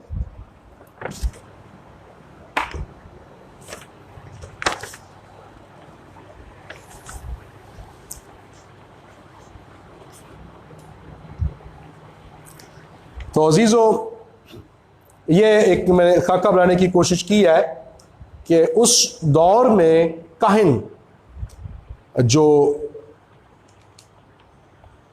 हेड था, सर था, ऊपर करप्शन हो तो नीचे करप्शन होती है, अंडरस्टूड है। जब बड़े खराब हो तो फिर बच्चे खराब होते हैं। फिर जैसे तदरीस होगी, जैसा दर्स होगा, जैसी तालीम होगी, वैसे रवैये पनपना शुरू हो जाएंगे, मुआशरे के अंदर वैसा रुझान शुरू हो जाएगा। तो मैं समझता हूं कि मलाकी ने बुनियादी तौर पर लीडरशिप को फोकस किया है कि अगर चर्च को दुरुस्त करना है तो लीडर्स को दुरुस्त होना पड़ेगा, हमें दुरुस्त होना पड़ेगा। और अगर हम बेहतर मॉडल बन सकते हैं, इसका मतलब ये नहीं है कि जब हम चर्च पर जाते हैं तो हालेलुया और गैर जुबानी और नारे और अजीब सी अनॉइंटिंग और मसा और जदों का हरजाने, तो फिर वो ना चाहते हुए लूज वर्ड्स लोग यूज करते हैं, मार कुटाई, बीवी से झगड़ा, शौहर से झगड़ा, बच्चों को गाली गलोच और रूड लफ्ज और लूज वर्ड्स। हमारे बच्चे क्या सीखेंगे? तो चर्च की लीडरशिप, इसलिए मैंने पहले भी कहा कि बदकिस्मती से मौजूदा दौर में कलीसिया में भी तलाक का रुझान आम है, दूसरी शादी का रुझान आम है। और मैंने ये भी इसलिए जोर दिया कि बदकिस्मती से खादिम भी बीवियां बदलते हैं, और या फिर बीवियां अगर है तो वो शौहर बदलना पसंद कर रही हैं, और लोग पासबानी ऑफिस को भी होल्ड किए हुए हैं। ऐसे लोगों को चाहिए कि वो सरेंडर करें और बड़े अच्छी तरह से अपनी बाकी जिंदगी गुजारें, लेकिन एटलीस्ट इस ऑफिस को छोड़ दें। ये मेरा मशवरा है कि अगर ऐसा करें तो अच्छा होगा, दूसरों के लिए अच्छा नमूना होगा। नबूवत का मकसद होता है कि चीजों को करीने से रखा जाए। बड़ी शुस्ता, बड़ी बरजस्ता सी इसकी जुबान है, जिसमें नबी ने ये बातें की है, तंबीह की है, नसीहत की है, मलामत की है, लेकिन उसके साथ साथ मोहब्बत का दामन नहीं छोड़ा। बड़ी शगुफ्तगी के साथ मोहब्बत को पैरेलल रखा है नसीहत के, मलामत के, ताकि जो बीमार बदन है वो शिफा पाए। और बीमार बदन रिलाय कर रहा है सेहतमंद सर पर। अगर तंदुरुस्त सर होगा तो बीमार बदन शिफा पाएगा। तो अजीजों, आज हम इन चीजों को देखें अपनी जिंदगी में कि अगर ये नबूवती किताब हमारे सामने है तो इसका मतलब है to put the things on right place in right order, चीजों को, जिंदगी को शाइस्तगी के साथ, करीने के साथ गुजारें। जो मुकाम जिस चीज का है उसको वहां पर रखें, और यही खुदा की मर्जी है।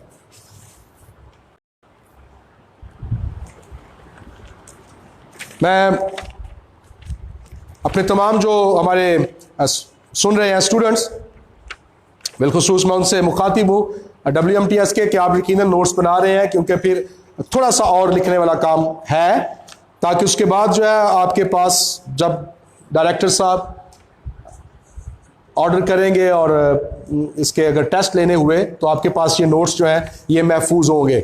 मलाकी की किताब जो है ये लास्ट प्रोफेटिक बुक है, और जो नहमिया की किताब है, क्योंकि मैंने कहा कि ये इन दोनों का बड़ा आपस में ताल्लुक है, क्योंकि ये हम असर है। ये हजी और जकरिया से 100 साल के बाद का हमें जिक्र मिलता है इस नबूवती किताब के अंदर, और इस एक पूरी सेंचुरी के अंदर देखें हजी भी लोगों को कह रहा है कि आप घर में आकर बैठ गए हो, खुदा की अकल, खुदा का घर अभी बना नहीं है, आप मुसक्कफ घरों में बैठे हो, सायादार जगहों पर बैठे हो, और आपको घर की फिक्र नहीं है।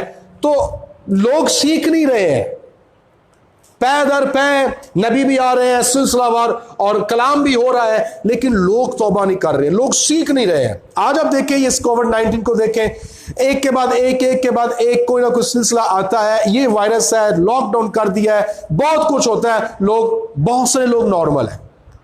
मेरा ये ईमान है कि बहुत सारे लोग नई रूहें चर्चिस के अंदर बहाल होगी, और फिर से खुदा चर्चिस भर जाएंगे। अब जब दोबारा खुदा इन दरवाजों को खोलेगा, मेरा ईमान है चर्चिस भर जाएंगे। लेकिन बहुत सारे लोग अभी भी वो समझ रहे हैं कि कोई बात नहीं, खैर है, खत्म हो जाएगा, आ गया है, ऐसी बड़ी आई बलाएं और टल गई, लेकिन वो अपने रवैये को बदल नहीं रहे। ऐसे लोग हलाकत के फर्जंद हैं, और उनके लिए सलामती का कोई रास्ता बाकी नहीं रहेगा। मैं गुजारिश कर रहा हूं कि नहमिया के साथ चूंकि इसका लिंक है, सो लिहाजा जो नहमिया की किताब है ये बाइबल मुकद्दस की, अहद अतीक की जो आखिरी तारीखी किताब है, यानी जो लास्ट हिस्टोरिक बुक है वो नहमिया की, हिस्टोरिकल जो किताब है वो नहमिया की किताब है, और जो प्रोफेटिक बुक है, नबूवती किताब है, वो आखिरी किताब मलाकी की किताब है।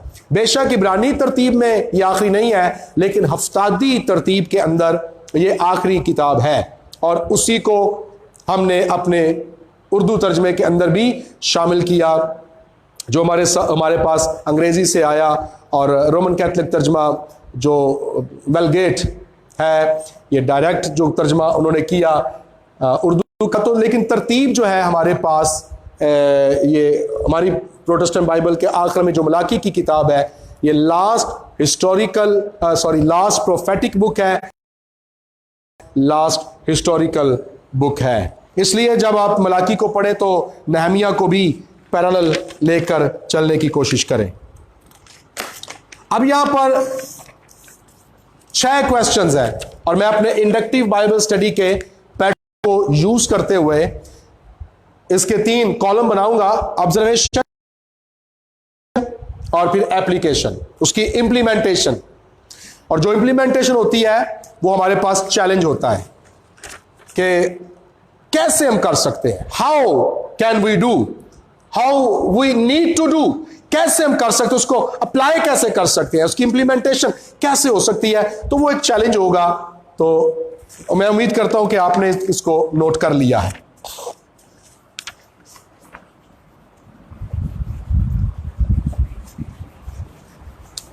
Praise hallelujah. Thank you my Lord.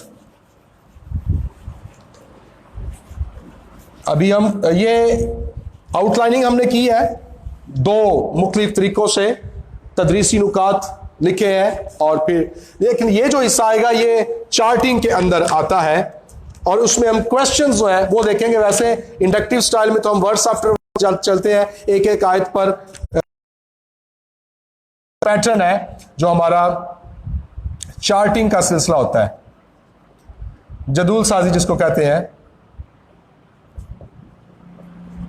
Charting है। और सिर्फ इसमें क्वेश्चंस जो रेज हुए हैं उसको हम देखेंगे। मुशाहिदा, ऑब्जर्वेशन, तशरीह और इतलाक, यह है हमारी ऑब्जर्वेशन और यह है इंटरप्रिटेशन और यह है एप्लीकेशन। नंबर 1 हमारे पास क्वेश्चन है, तूने किस बात में, ये जो क्वेश्चंस इस किताब के अंदर हमें नजर आते हैं, तूने किस बात में हमसे मोहब्बत जाहिर की। ये लोग, काहिन और रियाया अवाम लोग खुदा से सवाल करते हैं, तूने किस बात में हमसे मोहब्बत जाहिर की है। इसकी तशरीह, इसका मतलब यह है कि उनका खुदा पर जो इन्हिसार है, खुदा पर इन्हिसार का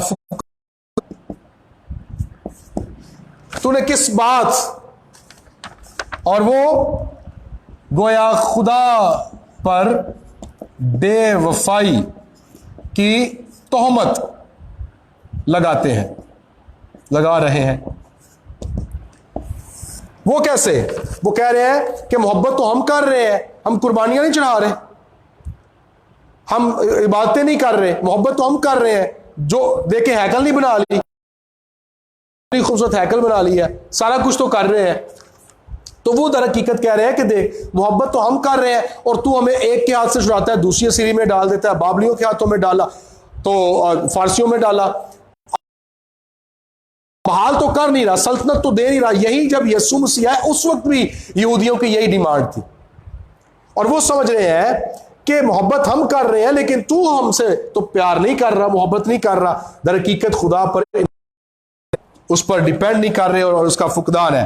तो इस जो चैलेंज है हमारे पास वो ये है, क्या हमें जरूरत है कि खुदा अपनी मोहब्बत का कुछ दलील के तौर पर पेश करता रहे? क्या हर मर्तबा ये एक ही क्वेश्चन हमारे पास होगा? हर मर्तबा हम कहेंगे कि नहीं खुदा इदा कुछ सबूत दे, तुझे प्यार है हमारे साथ, इदा कुछ सबूत दे। क्या हम यही करते रहेंगे? क्या हमें जरूरत है कि खुदा हमें अपनी मोहब्बत के सबूत देता रहे? क्या ये कम है कि खुदा ने उनको चुना और उस पौधे को लगाया? क्या ये कम है आज हमारे लिए कुर्बान हुआ है, सलीब पर उसने अपना लहू बहाया? नंबर 2, फिर कहते हैं तूने किस बात में हमसे मोहब्बत की। फिर कहते हैं किस बात में तेरे नाम की तहकीर की। फिर खुदा से सवाल करते हैं, बता कि किस बात में हमने तेरे नाम की तहकीर की है। इसका मतलब है कि वो कुर्बानियां चढ़ा रहे हैं, दुआएं कर रहे हैं, लेकिन उनके नजदीक खुदा की बंदगी गोया खुदा पर एहसान है। और वो कहते हैं और तू हमसे क्या चाहता है। किस बात में हमने तेरी तहकीर की है? तेरी मेज पर रोटियां लेकर आते हैं, नजर की कुर्बानियां लेकर आते हैं, ज़बीहे लेकर आते हैं, हम किस बात में, और तू क्या चाहता है? अजीजों, चैलेंज क्या है? क्या हम दिल से इबादत करते हैं या रस्मी ट्रेडिशनल फॉर्मेलिटी के तौर पर? किस तरह से ये सवाल हमारे ऊपर लागू होता है? कैसे हम इस पर गौर कर सकते हैं? We need to ponder upon these questions. Number 3 है, फिर कहते हैं किस बात में तेरी तौहीन की। यानी लंगड़ियां कुर्बानियां गुजरानते हैं, लंगड़ी कुर्बानी, और फिर भी लंगड़ी कुर्बानी जो है ये खुदा की तौहीन है, और फिर भी कहते हैं कि हमने किस बात में तेरी तौहीन की, और शर्मिंदा नहीं हुए, नदामत नहीं। आज हमने देखना है कि हम क्या जो बेस्ट है वो खुदा को देते हैं, या जो लास्ट और लीस्ट है, जो बचा कुचा आखिर में खराब फेंकने के लायक, कि या हम वो देते हैं। नंबर 4, फिर कहते हैं किस बात में, मैं तेरी तरफ को ब्रैकेट में करने लगा हूं क्योंकि ताकि आयत जो है वो हमारे लिए क्लियर हो जाए। किस बात में तेरी तरफ रुजू हो, ये ऑब्जर्वेशन है। और क्यों वो ये बात कर रहे हैं कि किस बात में, क्यों? क्योंकि उनके अंदर घुमंड है, नाफरमानी है, और गलत करके भी इनाम के मुतलाशी है, कि भावें से पढ़ाई करने पे है लेकिन जाना जन्नत चाहिए, हैड लाडली पे जाना जन्नत चाहिए, बुरा करके भी इनाम के कह रहे हैं कि और क्या हम तेरी तरफ रुजू लाएं। ये काम है कि हम मसीह है, ये काम है कि हम सिर्फ चर्च ही जाते हैं, जदों भी जाइए भावें साल चाहिए, यानी गलत करके भी इनाम के मुतलाशी। क्या हम अपने गुनाहों का इकरार करते हैं, या फिर खुदा के हुजूर घमंडी बोलते हैं? अब ये चौथा हो गया नीचे, चूंकि मेरे पास अब जगह नहीं रही, 5वां शायद आ जाए। नंबर 5 लिख ले। फिर कहते हैं किस बात में तुझे ठगा, किस बात में तुझे ठगा। ये 5वां सवाल खुदा से करते हैं। ये क्यों कह रहे हैं? इसलिए कि अपने माल से खुदा का जलाल जाहिर नहीं करते। इसलिए कहते हैं कि हमने तुझे कब ठगा है, अपने माल से खुदा का जलाल जाहिर नहीं करते। गोया उन लालच से भरे हुए लोग हैं, से भरे हुए लोग, यानी ऐसे लोग जो सिर्फ कहते हैं कि मेरा है, यानी उनका माल ही उनका हाल भी है और उनका मुस्तकबिल भी है, और उनका माल उनके खुदा का जलाल नहीं है। जैसा वो मेमन यानी दौलत के देवता को कहा जाता है कि तुम खुदा और दौलत दोनों की इकट्ठे इबादत नहीं कर सकते, खिदमत नहीं कर सकते, मोहब्बत नहीं कर सकते, एक माबूद की करनी पड़ेगी एक वक्त में। दो जो मालिक है, एक नौकर, उनको एक वक्त में नहीं राजी रख सकता। तो यही हाल है, ये लालच से भरे हुए लोग थे और अपने माल से खुदा का जलाल जाहिर नहीं करना चाह रहे थे, बल्कि जैसा मैंने अभी गुजारिश की है कि उनका माल ही उनका हाल भी था और उनका मुस्तकबिल भी। वो कहते थे कि मुस्तकबिल में ना अभी हमें खुदा की जरूरत है, ना आगे भी, हमारा माल ही हमारा खुदा है। तो आज अजीजों, इस पर हमने गौर करना है। क्या हम माल से खुदा की ताजीम करते हैं? यह भी हमारे पास एक चैलेंज है। और आखिरी क्वेश्चन नंबर 1 को रेस करके आखिरी क्वेश्चन लिखूंगा ताकि बाकी जो है थोड़ी देर के लिए लिखे रहें। जो नोट कर रहे हैं आप नोट कर लें।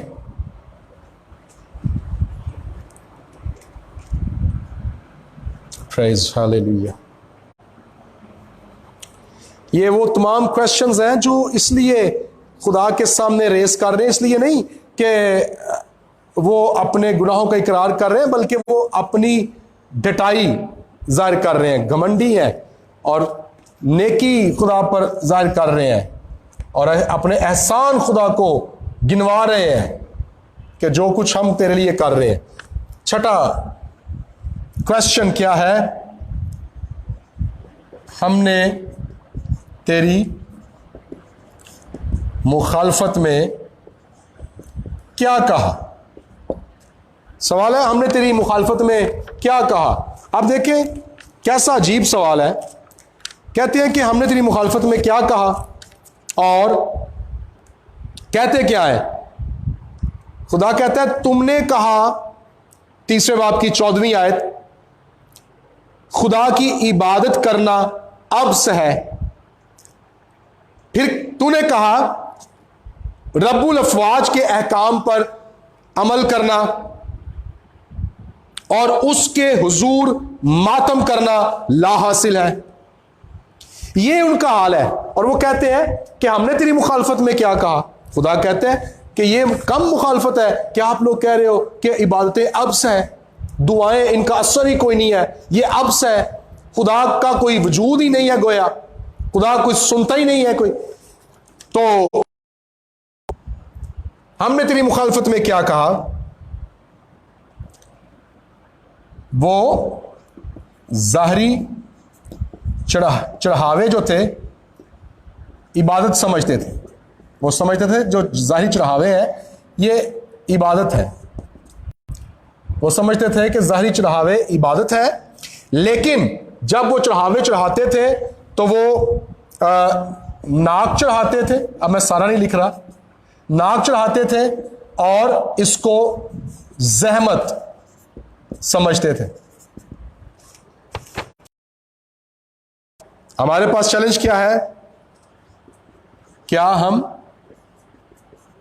पूरे दिल से खुदा की बंदगी करते हैं? और जो पूरे दिल से खुदा की इबादत करते हैं उनके लिए एक वादा भी है, और वह चौथे बाब की दूसरी आयत के अंदर लिखा है। खुदा फरमाता है कि तुम पर जो मेरे नाम की ताजीम करते हो आफताबे सदाकत ताले होगा, तुलू होगा, और उसकी किरणों में शिफा होगी, और तुम गांव खाना के बच्चों की तरह कूदो फांदोगे। और ये उनके लिए है जो उसके नाम की ताजीम करते हैं, जो उसकी दिल से इज्जत करते हैं, दिल से उसकी बंदगी करते हैं। लेकिन शरीरों को खुदा लिखा है कि वो जब मगरूरों को और बदकिरदारों को भूसे की मानिंद जलाएगा, और उनकी लिखा है कि शाखों बुन कुछ ना छोड़ेगा। चौथे बाब की पहली आयत में ये जो लफ्ज बुन है, इसका मतलब है जड़। बुन का मतलब है जड़, कि खुदा बुनियादों तक, जड़ तक शरीरों को खत्म करेगा। यानी शरीर का कोई नाम नहीं रहेगा, कोई बखरा नहीं होगा, कोई याद बाकी नहीं रहेगी, वो खत्म हो जाएगा। ऐसा ही जैसा कोई हैवान मर जाता है और फिर उसकी याद, उसका बखरा जाता रहता है, जमीन पर उसके लिए कुछ अजर बाकी नहीं रहता। तो खुदा कहता है कि शरीरों को मैं यूं खत्म कर दूंगा, और लेकिन जो उसकी ताजीम, उसके नाम की ताजीम करते हैं, खुदा उनको वादा करता है कि आफताबे सदाकत यानी यीशु मसीह उनकी जिंदगियों में ये नूर जलवागर होगा। तो मेरा चिको टाइम हो चुका है और मैंने कोशिश की है कि मेरे पास जो नोट्स थे मलाकी की किताब के वो आप तक पहुंचा सकूं। आप जो लिख रहे हैं लिख लें, लेकिन आए हम दुआ करें, क्योंकि जो टाइम है मेरे पास, जितना वक्त मुझे डायरेक्टर साहब की तरफ से मिला, आए हम जो है दुआ करेंगे। Praise hallelujah, praise. आए दुआ करेंगे। पाक खुदा, हम तुझे और हमने तेरे कलाम में से सीखा कि किस तरह से हमने तेरे हजूर में हाजिर होना है। हमने ज़ाहरी और रस्मी इबादत नहीं करनी, फॉर्मेलिटीज के तौर पर नहीं, बल्कि जो डीप इंटीमेशन है वो हमें मिल जाए। एक ऐसा रिश्ता, ऐसे मरासम कायम हो जाए कि खुदा जो हम शिकस्ता दिली के साथ हम तेरे पास आ सके, ऐसा रिश्ता है कि ऐसा ताल्लुक हमारा तेरे साथ कायम हो जाए और हमारे अंदर जो कबाहतें हैं, जो बदियां हैं, जो गुनाह है, हमारी जिंदगियों से दूर कर। हमें मुआफ कर, जिन बातों में हमने तुझे नाराज किया है हमें मुआफ कर। हमें इन हालात में सबक सीखने का फजल दे ताकि हम अपने खलवत खानों में, अपने बंद कमरों में तुझे पहचाने, तुझे ढूंढे। क्योंकि जैसे आज इस कोविड-19 की वजह से जो ब्रिलियंट ब्रेन्स हैं वो लैब्स के अंदर मौजूद हैं कि कोई हल दरियाफ्त करें, कोई इलाज दरियाफ्त करें, तो तेरे लोगों के लिए जरूरी है कि जो स्पिरिचुअल सोल्स हैं they must be in their prayer chambers. हमारी मदद कर ताकि हम अपने खलवत खानों में और दुआ की हालत पाए जाएं। अगर हम इस वायरस के डर से दरवाजे बंद कर रहे हैं तो फिर तेरे खौफ में, तेरे डर से बंद दरवाजों में घुटनों के बल भी हो, दुआएं भी करें। हमारी मदद कर खुदा, ताकि मैं इस वक्त दुआ करता हूं जो चर्च की लीडरशिप है और खास तौर पर वो लोग जो बेहतर तौर पर खिदमत नहीं कर रहे हैं, मेरा दिल शुक्रगुजारी से भरा है उन लोगों के लिए जो बेहतर खिदमत कर रहे हैं, अच्छी तालीम दे रहे हैं, जो बेहतर मॉडल है। लेकिन मैं उनके लिए दुआ करता हूं कि जिनकी जाती जिंदगियां, उनके अंदर शायद डिवाइन कॉलिंग नहीं है, उनको अपनी कॉलिंग समझने की तौफीक दे। जिनकी खिदमतें एक मॉडल के तौर पर नहीं सामने आ रही है, ऐ पाक खुदा वो बेहतर खिदमत करे, ताकि जब सर शिफा पाएगा, दुरुस्त होगा, रिस्टोर होगा, बहाल होगा, तो चर्च, कलीसिया, बदन ये भी रिस्टोर होगा। बेशक खुदावंद तेरा कलाम मलाकी की मार्फत हमें यह सिखाता है और चर्च जो हम सारे ऑन द होल मिलकर एक बदन को तश्कील देते हैं। आलमगीर चर्च तेरा बदन है और इसको चेयर करने वाला तू ही खुद खुदा है। मिन्नत करता हूं खुदावंद तेरा फजल लीडरशिप को मिल जाए ताकि चर्च को हम स्मूथली रन कर सके। मैं WMTS के लिए शुक्रगुजार हूं खुदावंद, तमाम ब्रांचेस के लिए बरकत की दुआ करता हूं और बिलखुसूस डायरेक्टर जॉन किम साहब के लिए बरकत की दुआ करता हूं। इस मीडियम, इस चैनल के थ्रू खुदा हम सारे जुड़े हुए हैं और अपनी अपनी ब्रांच के अंदर बैठकर जितने लोग सबके लिए बरकत की दुआ कर, हमें अपने कलाम की और गहरी अंडरस्टैंडिंग दे और अच्छी बसीरत अता फरमा और इसके साथ साथ इसकी जो इंप्लीमेंटेशन है उसके लिए हमें तैयार कर, ताकि जो इसके अमली असबाक है और जो तदरीसी नुकात है वो हमारे लिए मशले राह बन जाए और हम इस रास्ते की राह में आगे बढ़ सके। मैं तेरी बरकत चाहता हूं खुदा, और इसको WMTS को जो कोरिया के अंदर चेयर कर रहे हैं मैं उसके लिए भी बरकत की दुआ करता हूं। सारे अफराद के लिए, सारी ऑर्गेनाइजेशन के लिए, सारी बॉडी के लिए बरकत की दुआ करता हूं। ऐ पाक खुदा तमाम ऑडियंस को, तमाम जो व्यूअर्स हैं, सबको, सुनने वाले देखने वालों को बड़ी बरकत दे, अपने जलाल को जाहिर कर, यीशु मसीह नासी के नाम के वसीला से। आमीन आमीन। गॉड ब्लेस यू जी, खुदा आपको बरकत दे। God bless you.